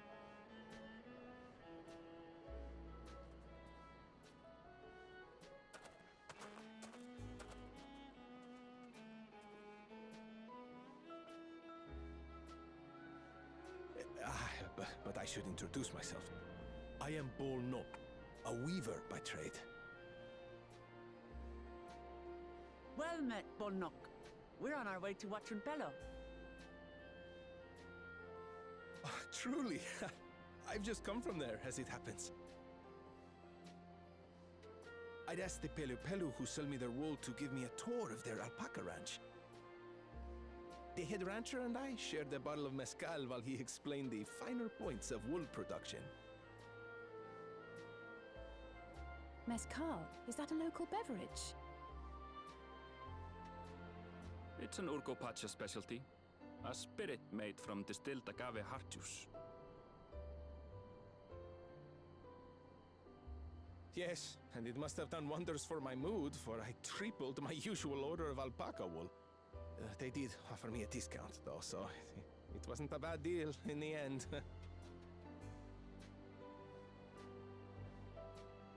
But listen to me, boring you with my tedious stories. I will leave you before you are lulled to sleep. Goodbye, and safe travels.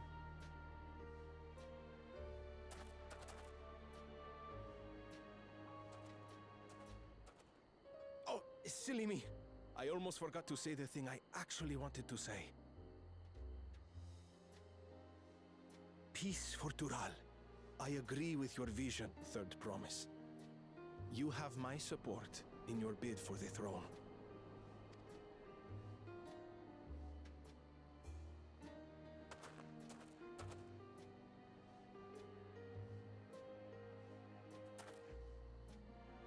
I gather from his tale we would be foolish to underestimate Pelu Pelu merchants. Yes, they do more than run the markets in Tuliyollal. Pelu Pelu peddlers can be found everywhere in Tural, traveling from place to place on their sturdy alpacas. They are effusive and engaging speakers, and many's the customer who's been talked into spending more than they bargained for. They won't find this customer so easily charmed. Oh no, Estinian's gonna... Oh dear. Watchun Pelo's down the path! Off the main road! Don't get lost! It's right there.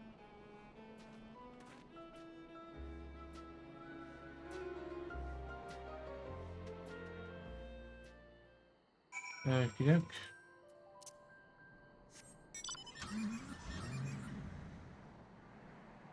When we get an alpaca mount of our own?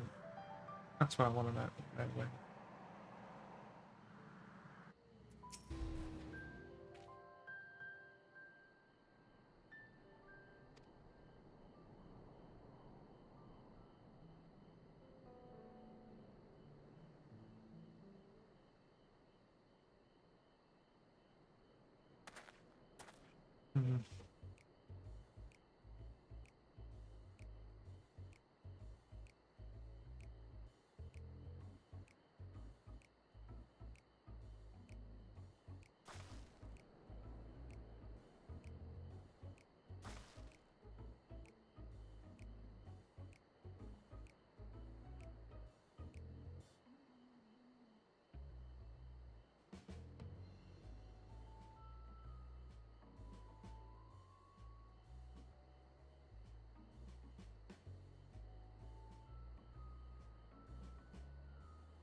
Running for our listeners, come for promise and once sorts of a few steps away.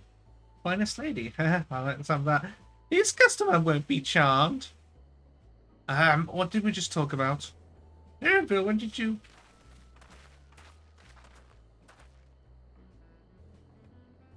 Shatuna from Var Shaktaral. Dawn Winter's a bitterly full of fairs too. How you survive the world, the worthy warm cloak of quality alpaca wool? No, thank you. I'm not needing a person mode, and I is the third promise. Perhaps another time. Of course, of course. My shop door is already open. It's always open.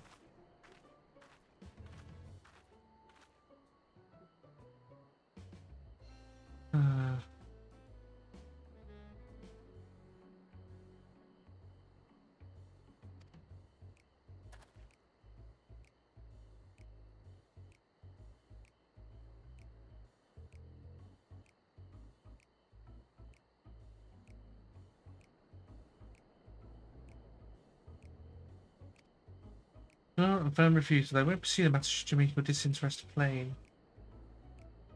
I've only been sent to the men of the Pelopelu. Let's all take Erinville's words of caution to heart. Estinian's gonna show up here, isn't he?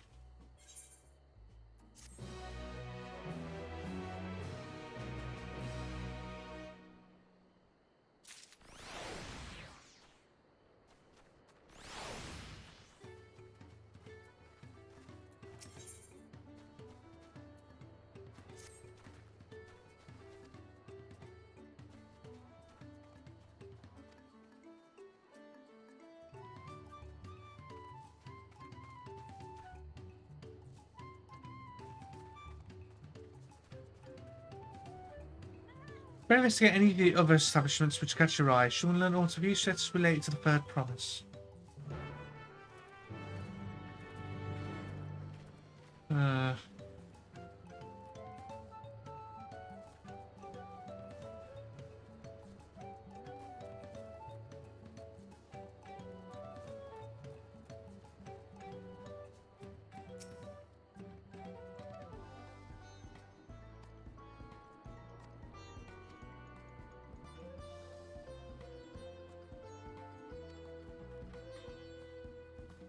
Heard there's a concept, but our head ledger, Tobley, could probably tell you more about it. Yeah, let's find this Tobley guy.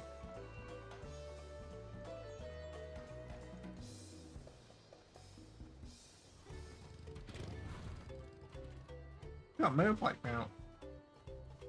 Didn't know that was a thing. Well,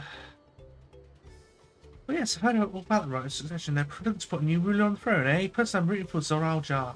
It's the first promise we're to look to expand our sphere of influence.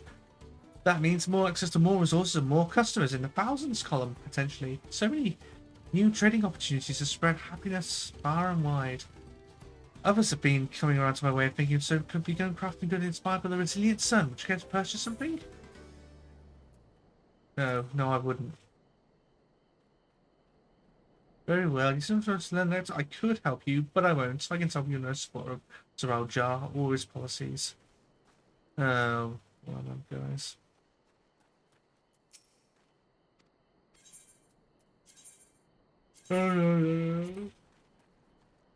Yeah.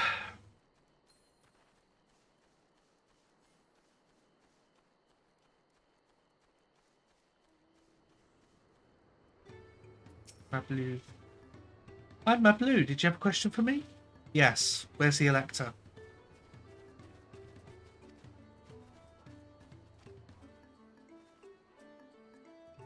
Oh, Tobley, the head rancher.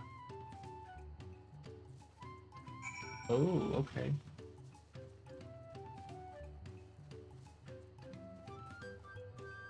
There should be a well, I say, oh, where is this Tobley? And then go find the thing of your own accord, because we're going to speak with Woot Lamat here, and they're just going to say, go to this Tobley fellow.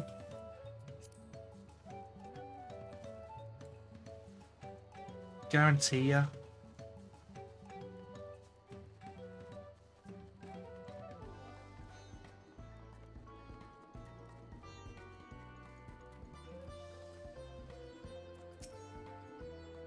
Alright, looking. I just bought a bottle of mezcal and a stack of blankets, and there's this enchanted appointment. Anyways, I did mention that Tobley's the man to talk about the contest. Now I'm going to share where this head ledger of theirs to be found. Tobley is the head ledger. Well, the alpaca ranch is not far from here. I'll say pay a visit before there was a... See, this is just needless running around. There's no need to talk to Woot Lamat. Seeing as, you know, the player's already been given him the information. Hey, Tobley's the guy you should talk to. There's no reason for this intermediate step. I'm just in rant mode again.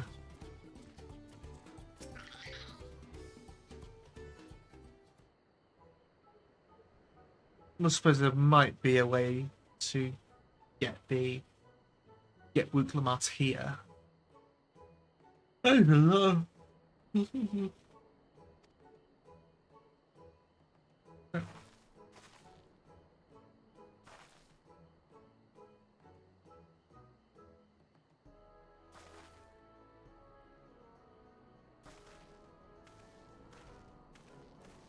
Is all these workers Tobley?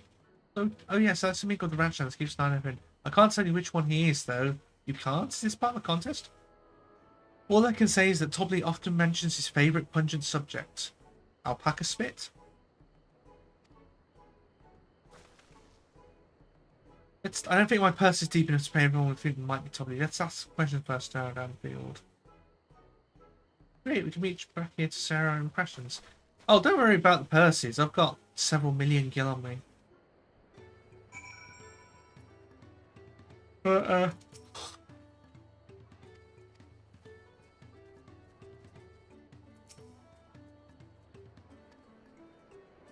have reared more alpacas than I.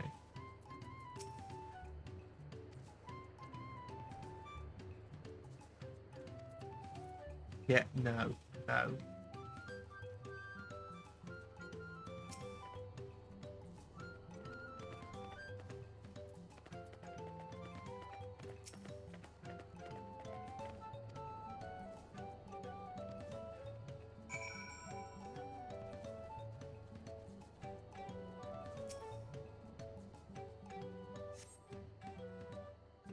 I'll say a diligent one. Talking about Pungent.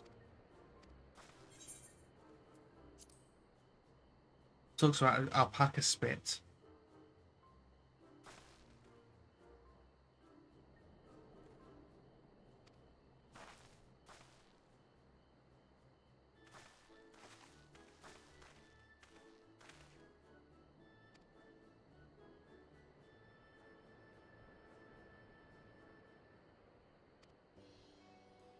Yep, got him.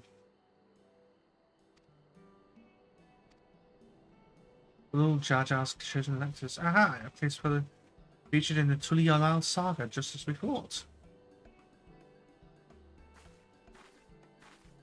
And this is... She found you out fair and square, Chobly. And I'm glad she did. It would have been a pity had a bid ended here. Yep.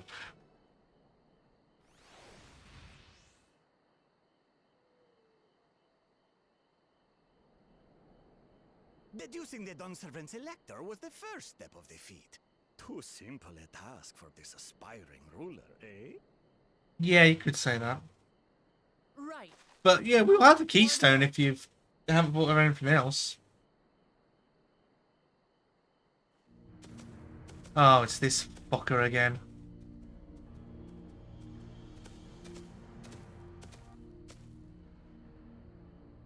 Zorolja.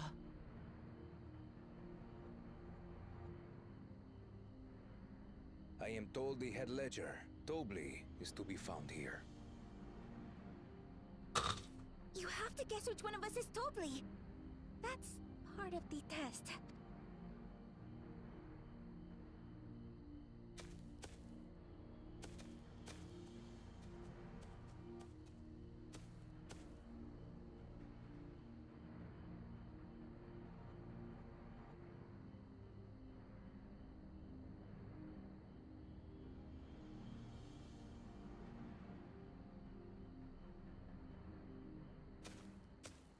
You're Tobly. Without even asking a single question. Very impressive indeed. With that amusing prologue out of the way, we can proceed to the actual challenge. Per the Dawnservant's instructions, I was free to devise any manner of feat. I considered the number of possibilities in the 10th column. But I think I have a good one.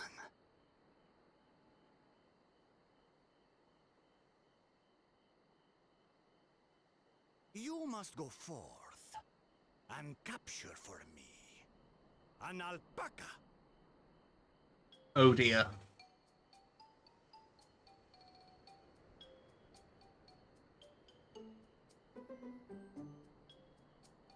While I've not had the best experiences with alpacas, aren't they generally docile creatures? That doesn't sound like much of a challenge. It's a specific alpaca. Bring out the example!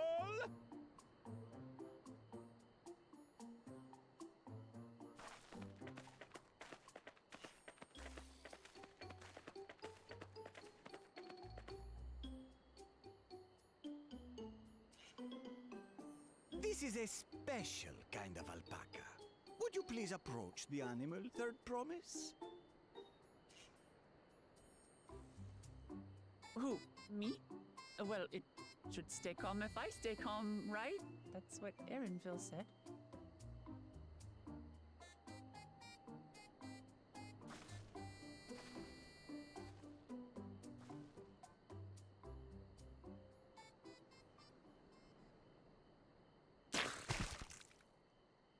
Ah!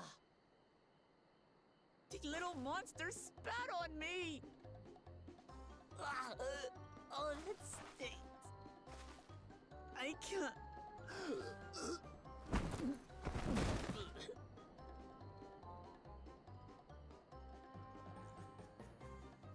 Alpacas are paradoxical creatures, being both extremely curious and extremely cowardly. Press your luck when they're frightened, and you'll get a face full of spit, as you've all just witnessed. So you deliberately put the alpaca in a... The globs contain undigested food, you see, making it an effective deterrent against perceived threats. What? wild valley breed like this one are especially timid and can therefore be quick to lash out. They're also especially hardy. Indeed. We take the rugged wild alpacas and breed them with our gentle domesticated stock. This produces the strong but biddable pack animals prized by our traveling merchants.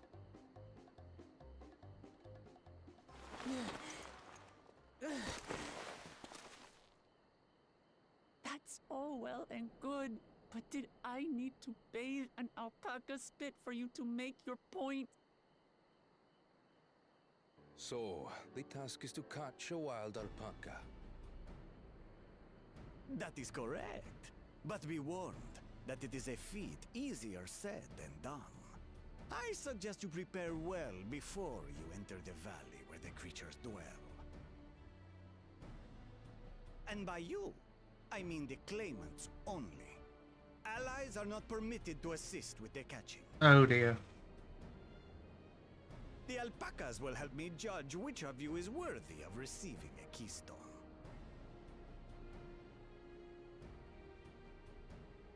So I'm to chase down a fluffy, spitting demon, and that somehow proves I'm fit to rule? As I said, the Dawn Servant granted me the freedom to decide my challenge. And when you reach the end of the ride, I dare say you will understand why I chose what I chose.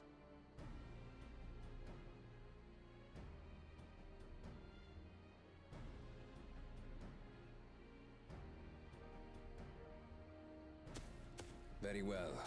This won't take long. Wait! Didn't I warn you this was easier said than done? There are preparations to be made, factors to consider. A beast is a beast. All yield to strength.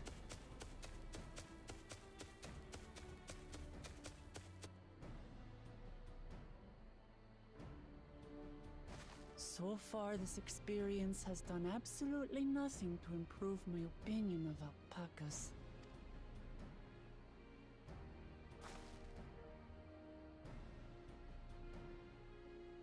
But that doesn't mean I can't do this.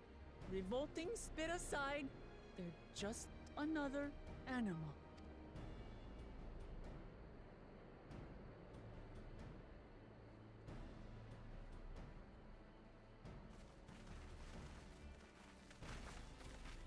Are you all right, Orclamat?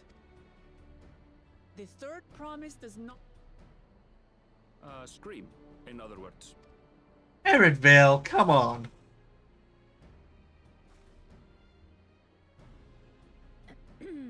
Did you find the Elector? Oh, we certainly did. It's like Eredville lost every single last bit of his trill in between 6.5 and 7.0.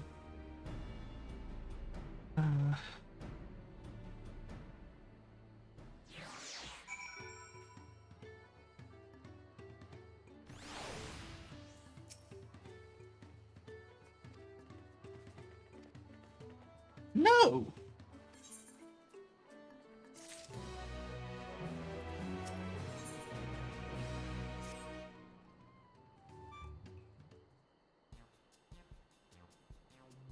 As well, Clement helped demonstrate the Valley Alpaca wary people getting close to catch will not be an easy task. You have warned me about that earlier. I've been having trouble with tailbaggers. How do you expect me to wrangle a wild one? With the proper saddle, we infuse leather with a relaxing scent that soothes the spitting beast. Wonderful, give me one of those then. Have you perhaps forgotten we are a clan of merchants? If you want a taming saddle, you'll need to find a saddler and make them an offer. They don't come cheap, of course. Crafting a saddle will cost you the equivalent of 10 pel in the thousands column. So, 10,000. There we go. You mean 10,000 pel? I don't have that kind of coin. I mean, I have compared to guild that turns down to 1 million or so. Oh, I've got 10 million easy.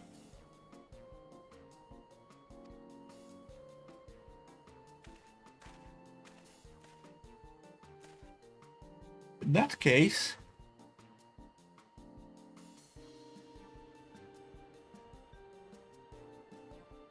That basket of wool is worth the sum you paid me earlier, 1 pel, in the hundreds column. Beginning with the wool, we can trade for ever more valuable goods until we have something suitable to bargain with for the saddle. Do you think I could turn £100 to £1,000,000? That's 10,000 times more. No, you need to turn 100 into 10,000. Yeah. You need £10,000, not £1,000,000. So look at 100 times more. Oh right, I got panicked and got confused with Alphino's million gil.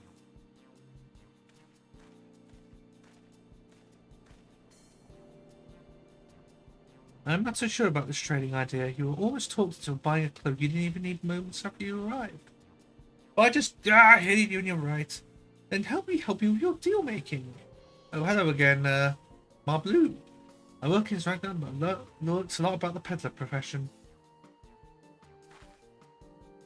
That's alright if I aid them now, yes. I guide the claims toward the first step of the feet, just like you asked. As long as Winkleback goes alone to catch her alpaca, she's free to accept assistance from whomever she likes. Hooray! It seems like getting you that saddle then, Third Promise. I don't know why you made your offer, but you're using ally with a beak for bargains. Welcome aboard, Mabel. Should the rest of us stay behind them? It might be easy to haggle over prices without so many voices chiming in. Yeah, stay here and pitch with the ranch work. Mabel gone on the extra hands to tend to the alpacas. Although you should go look at the marts. You've seen markets and bazaars the world over. Surely have some sage advice to say. Hey! In that case, you should also hold on to the alpaca wool. If it's misplaced or soiled in some way, you'll have nothing to bargain with.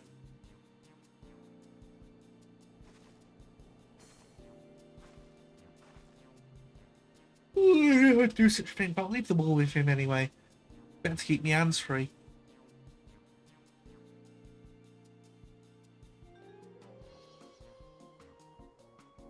To begin, I suggest we try to trim the wool to Havli, the saddler. He won't agree to deal, of course, but it'll give an idea of how much he'll accept for his wares.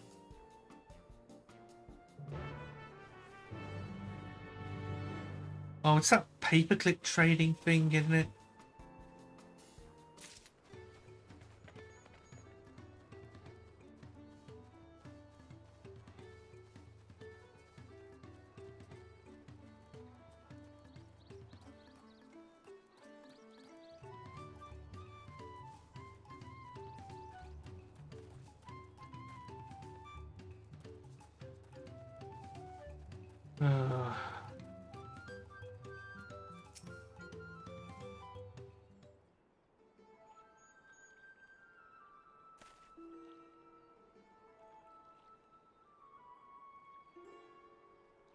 Something I can do for you? You come to bargain, and even your special taming saddles to catch a wild alpaca. A saddle, and how will you be paying for it? With this basket of fine alpaca wool. He's going to tell us to piss off. You can't sour his mood. What does this saddle make have for wool? Besides, it'll cost of a machine or strap buckle. Offer me something I actually want. Leather? Tools? Metal? I like mezcal. I like to nurse a couple of days in while I spend my work. Bring me a jug of quality stuff and you got yourself a deal. This bodes well for us. Such mezcal gonna have a 5 pel in the thousands column. Okay, so you need to multiply by 50. Hold on, did you say third promise? Then my offer has changed. The saddle is going to cost you a jug of premium mezcal. It's aged 3 years at least. 3 years? That stuff's valued at 10,000 or more. Why have you doubled the price? Because I must support the man of ambition or see my business prosper. Zoral Jar will go to war and his cavalry will need saddles, lots of saddles. It's nothing. Personal third promise, but I won't sell you my craft for anything less than my asking price.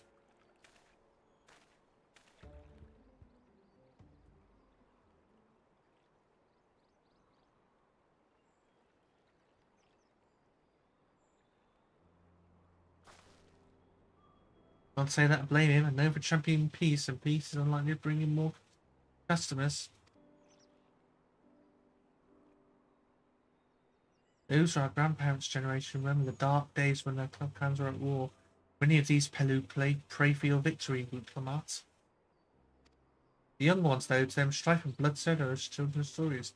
They think themselves safer in these horrors and take the peace we now enjoy for granted. Still others are unsatisfied with this quiet prosperity and crave the future like the second promise inventions.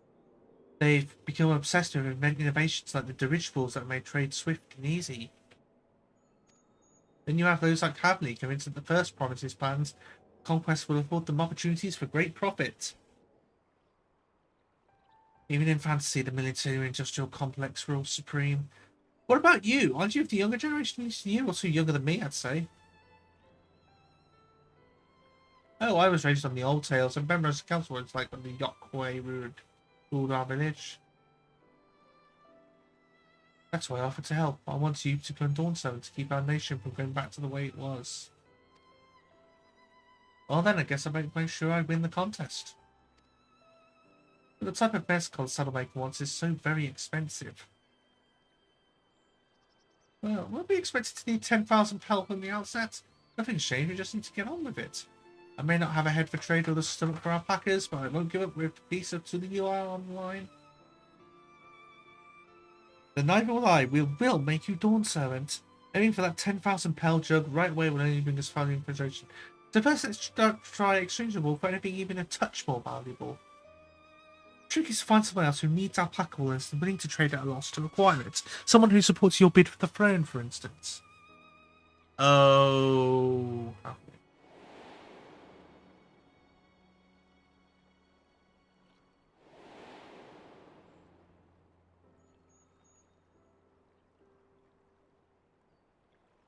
Of course, the Weaver. Bolnock was his name, I believe. I'd say he agreed my vision. He's here to buy wool.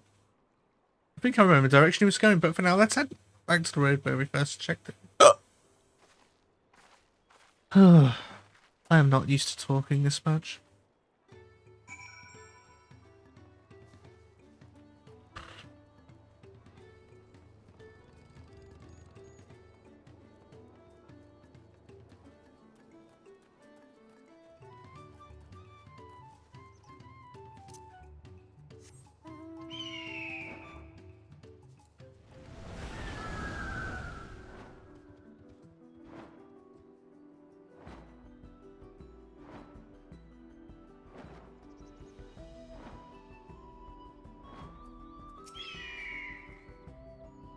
This is the spot. After Bolnock talked to us, he walked off to the south.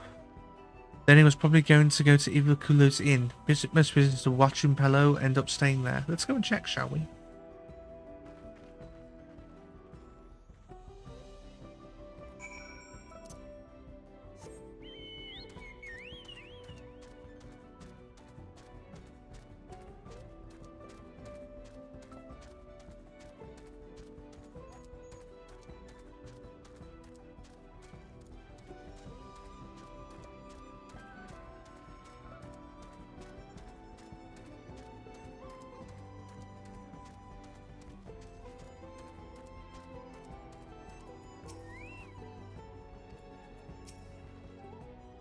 Can we have that basket, Captain?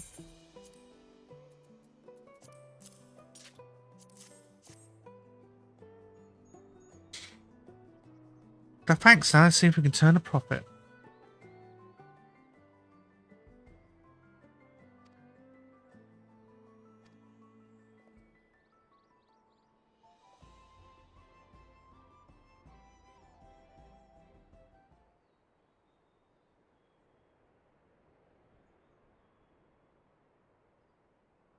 I see. So the girl has turned that basket of wool into a free jug of 3-year-old premium mezcal. Then allow me to invest in your efforts. Peace insurance what allows me to cross freely into the lands of my suppliers. Naturally, I prefer that one pledged to preserve the peace within the throne. Thus, I do humbly offer you this wool poncho, a small token that I pray contributes to this victory. Oh, that's fine craftsmanship. A garment like that will easily fetch 500 pel. 5 pel in the hundreds column. Which is exactly... Oh, no. I don't know. The wool was worth 50 pel, wasn't it? And then this is worth 500. I can't believe you quintupled your investment. Oh, okay. So it's 100 to 500. We're off to a spectacular start. Only because Captain Rembrandt of a Weaver friend, all I did was hand over the wool. That's not true. The connections you build with people are vital. This is one of the most fundamental precepts of trading, once which you've instinctively mastered. You'd think so? I know so. Now let's take our 500 pel poncho and trade it for something even more valuable. Here, Captain, you take the poncho. If I lost it somehow, Erenville would never let me hear the end of it.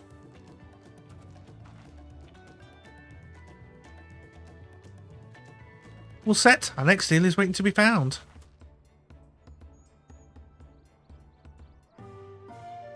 Excellent trade! 100 pel to 500 pel. Oh god, this is a full-on mini game, innit? Different connections is a sound strategy, but should also consider supply and demand. An individual in urgent need of a good poncho will offer more than emergency material stock in shelves. That makes sense, but how do we know if someone needs a poncho? They aren't wearing one?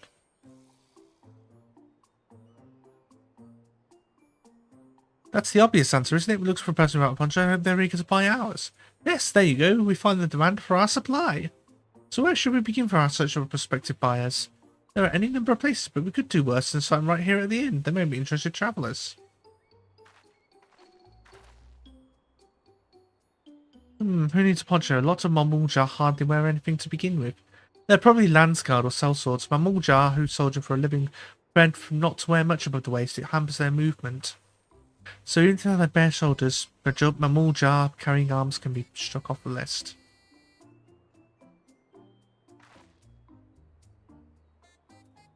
Sweaty Dopro, disconcerted Hubigo, hard-bitten Hubigo. Can I zoom in? I want to see who's armed or not.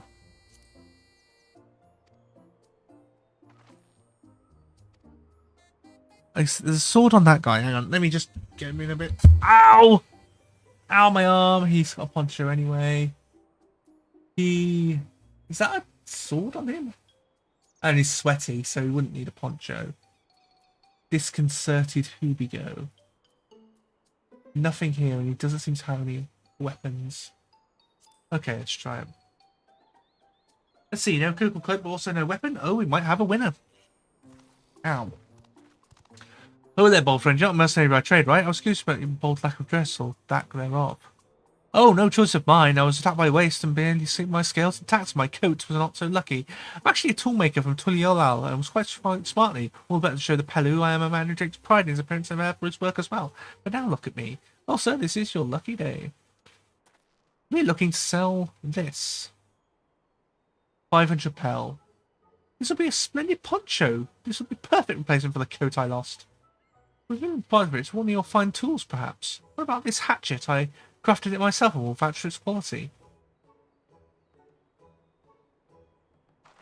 This blade looks sharp, the half well made. I'd value it at 1 pel in the thousands column. Oh, double. That's nice. Oh, ho, from 500 to 1,000, we have a deal. Wonderful. A fine garment such as this will be on even footing with any Pelu merchant. Like the Eponymasona of Meeple's mate garden for once. Sorry, Mate garden. Her field hands used hatchets to harvest the Mate in a port to impress her with the tool I sold you. No matter, I have other wares to sell. Glad I am to have met you. Did you hear that? We already found an next buyer. To Meeple's Mate garden we go. Yes, but it's a fair distance on foot. We should take alpacas. Yeah, you gotta... This one's with a calm type, right? 500 pel to 1,000 pel. 9 grand left to go.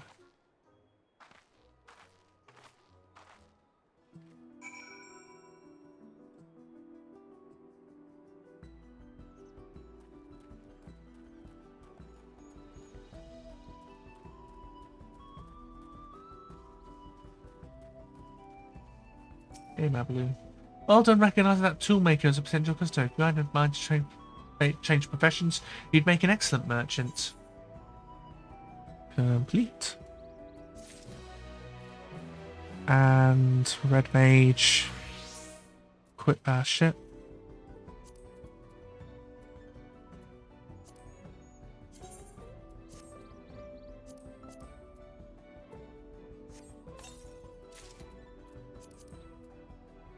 Right.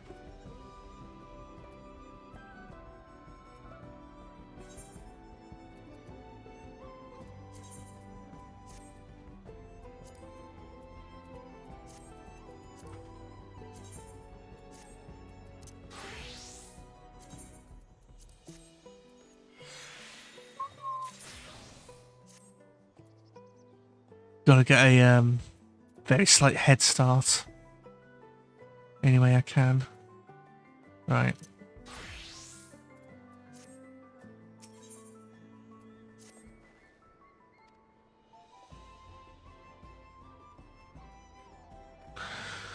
With that, I suppose we should hop on the alpacas Mablu has so kindly provided. Ready to go? Let's mount up. Begin the alpaca mine? Yeah! And to the Mate fields we go. Please don't spit, please don't spit, please don't spit. You'll be fine. These ones are accustomed to people.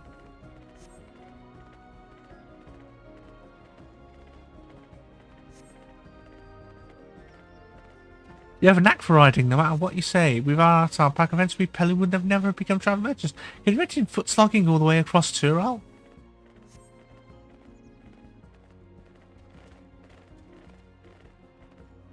I swear that mountain is too tall to be real.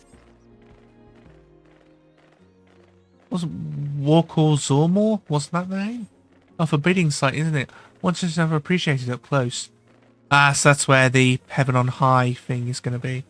You have to take the long way around the cliffs to get there, to the highlands belonging to the Yokway.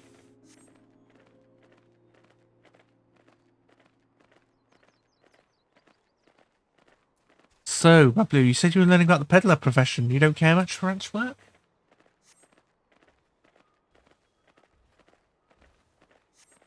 Yeah. But becoming a peddler has always been a dream of mine. It's just I'm not sure I have the talent for it. If I can help to entertain myself, though, it'll be proof that I can do this after all. In that case, you'd best get ready to be a merchant. Look, we're almost there.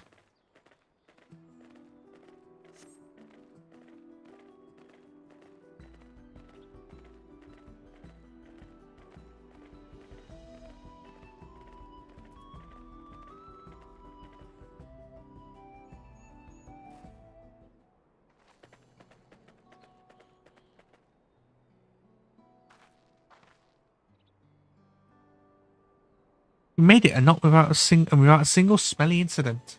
I sent the alpacas back to Ikubo's Inn, so we'll walk around the main road when we return to the village. Speaking of road travel, you were adopted by the Dawn Servant, weren't you? Preferred promise. That I was.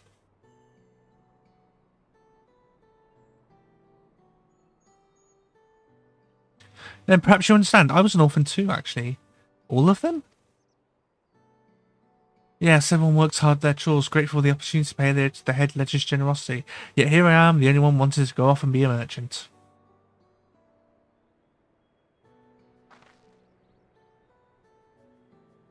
I'm sorry, I don't know why I'm telling you this. We need to keep trading things for your saddle if you're to prepare for the feat of gold.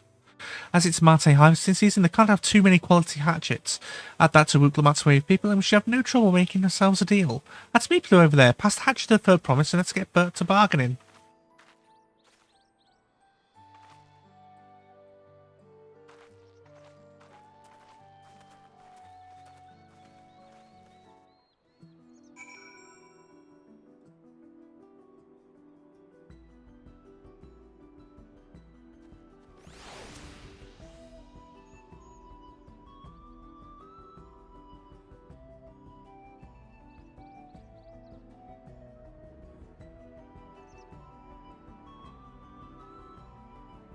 You have that little axe for me?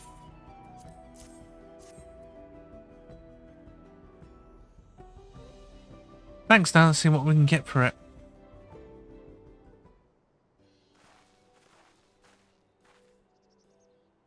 You're me, Blue, the owner of these fields. I might to trade if you're interested. Well, the third promise I may be convinced to entertain a proposal. What do you have on offer? This hatchet, formed by a seasoned marksman, the range of an exceptional tool, will make light work of your crops. The quality is acceptable, I suppose. I can offer you a large sack of mate leaves in exchange. No. £1 in the thousands column, the same price as the hatchet. If I may, Mr. Bigby, it's half season out. Does not the demand for hatchets afford them a higher value? It is indeed the decision, which is why I procured a ample batch of tools well in advance. I would miss the window for demand. In that case, we'll have to fall back on connections. Think of it this way, Commissioner Studio will sure put you in the third promise's good graces. Sure, that's per consideration.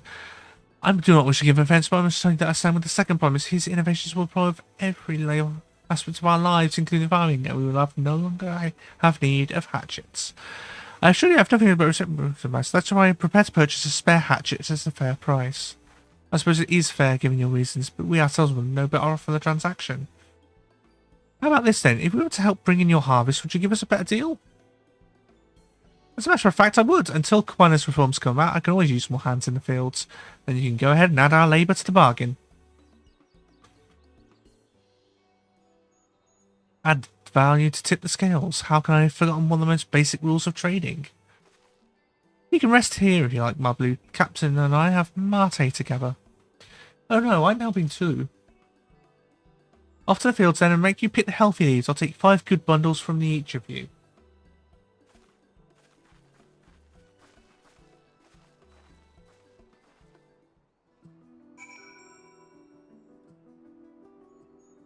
There you go.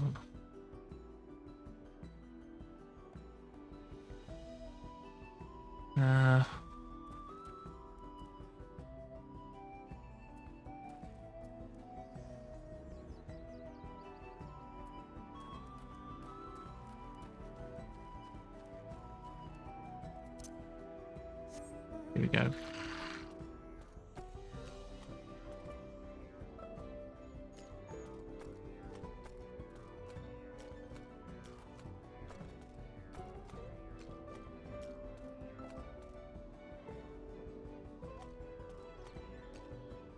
Oh, here it is.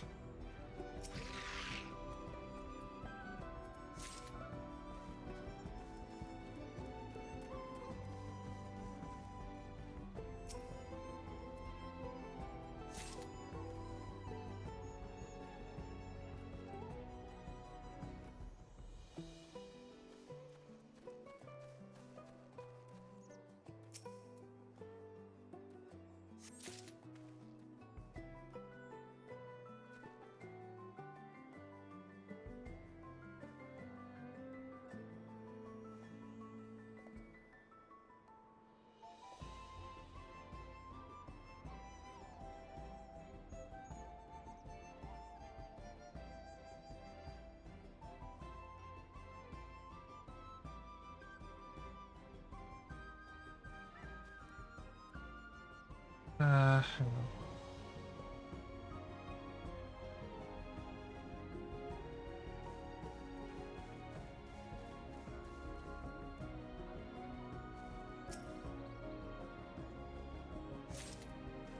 on. Okay.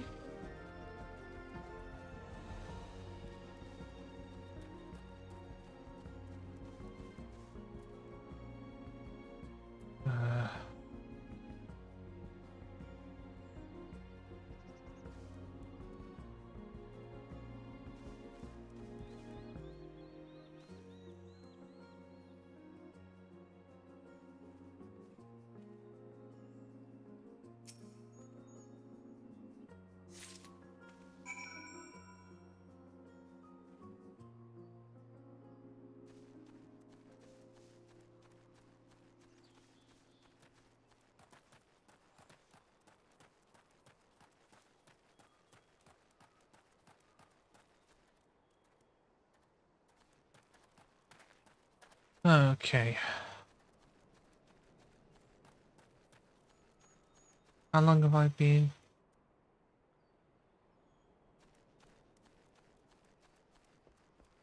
Three hours. Oh.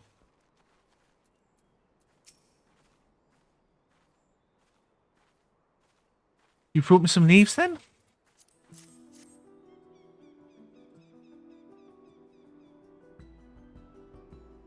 Acceptable harvest. We'll see how your companions fared before I make any decisions, though.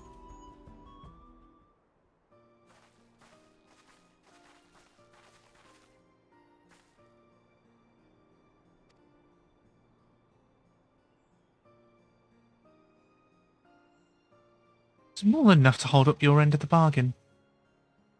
No time to undermine. After adding the value of your labour to the price of the hatchet, I'm prepared to offer you a full sack of our highest grade mate leaves.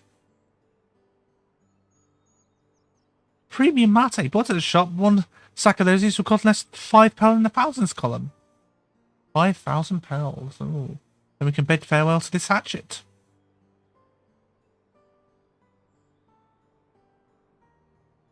I'll give it a good home. Talk of the countryside. I'm glad we can come to a mutually agreeable trade. As I. All the best with the rest of your harvest.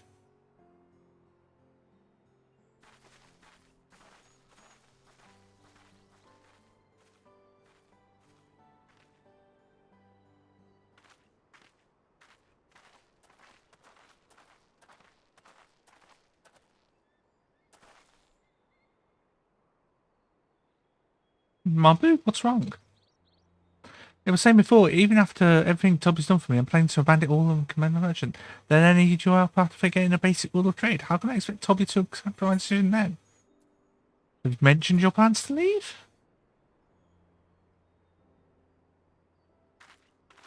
No, exactly. I wanted to prove I could succeed as a peddler before I declared my intentions. I'd seek to follow in my father's footsteps not because he expects it of me. I want to preserve Tural's peace, and becoming door servant happens to be the best way to do it. If you'd live life of your own choosing, I wouldn't be surprised if Toby had the same opinion, so talk to him. You're right, it's better to find out for sure than worry over what he might say. Thank you for the advice.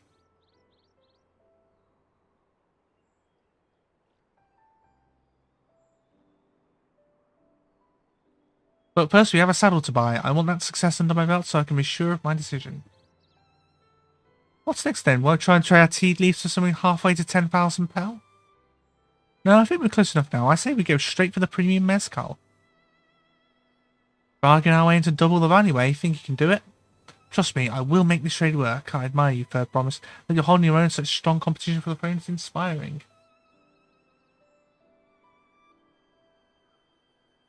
I really holding my own against Kosol and Gulliver?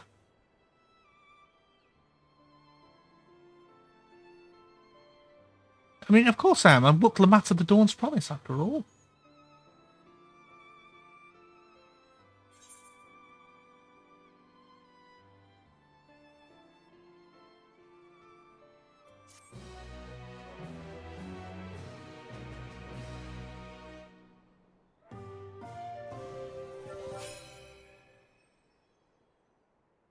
Success, you trying to fight a £1,000 hatchet for £5,000 sack of top grade mate leaves.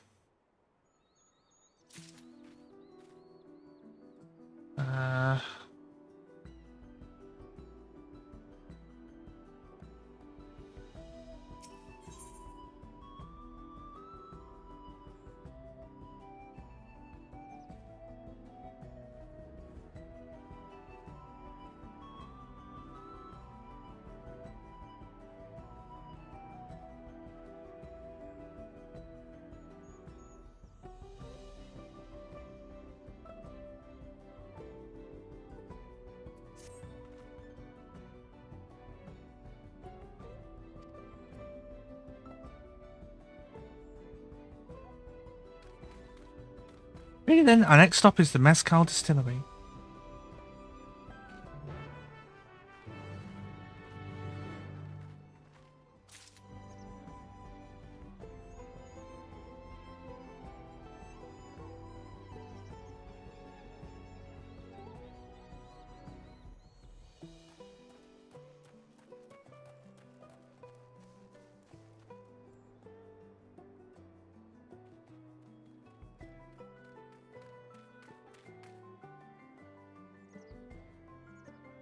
Hang on.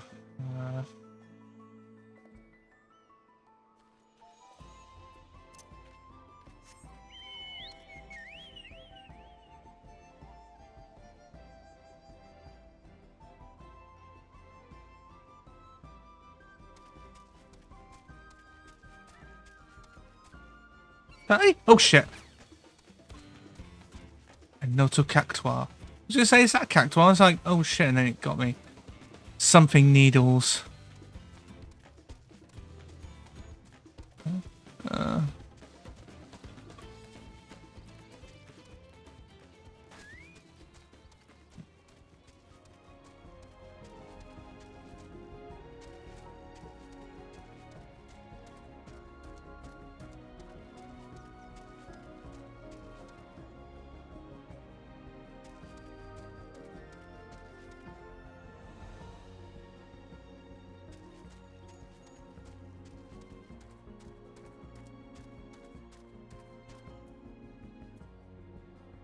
Alright.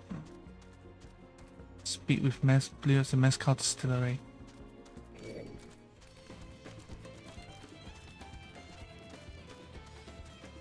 I'll probably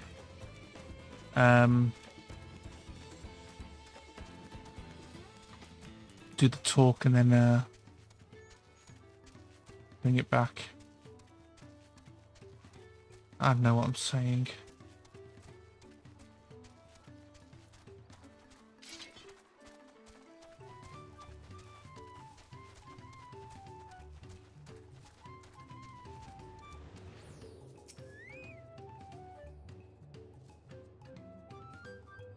I want to speak to a man by the name of Gobley.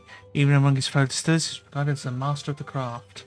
He knows the value of his products, so we can convince him to trade for twice what leaves are worth. We're going to need some targeted information. This means asking around and taking in the gossip.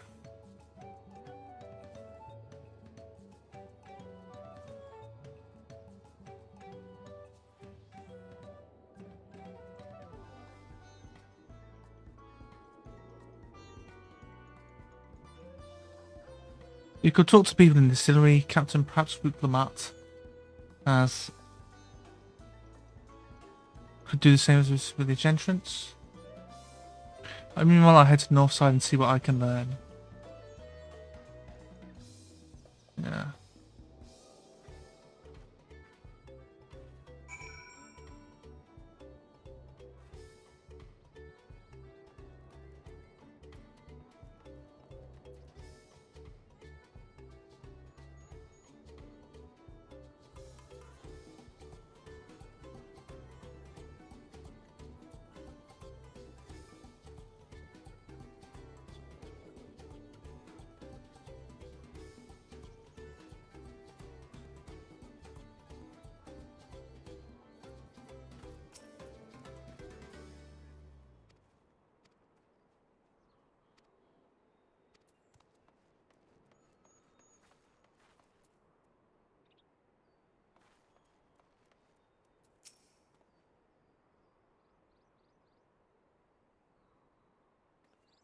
Okay.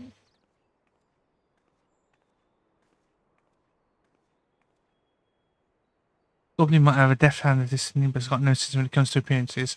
Rumour has it been invited to the palace for business negotiations. The Princess Court wearing his usual rump attire would be loved out of some perch.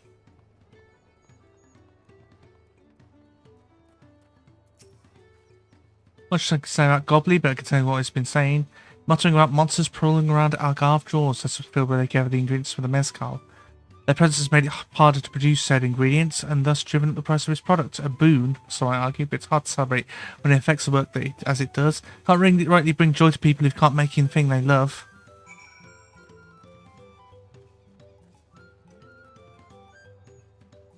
Okay.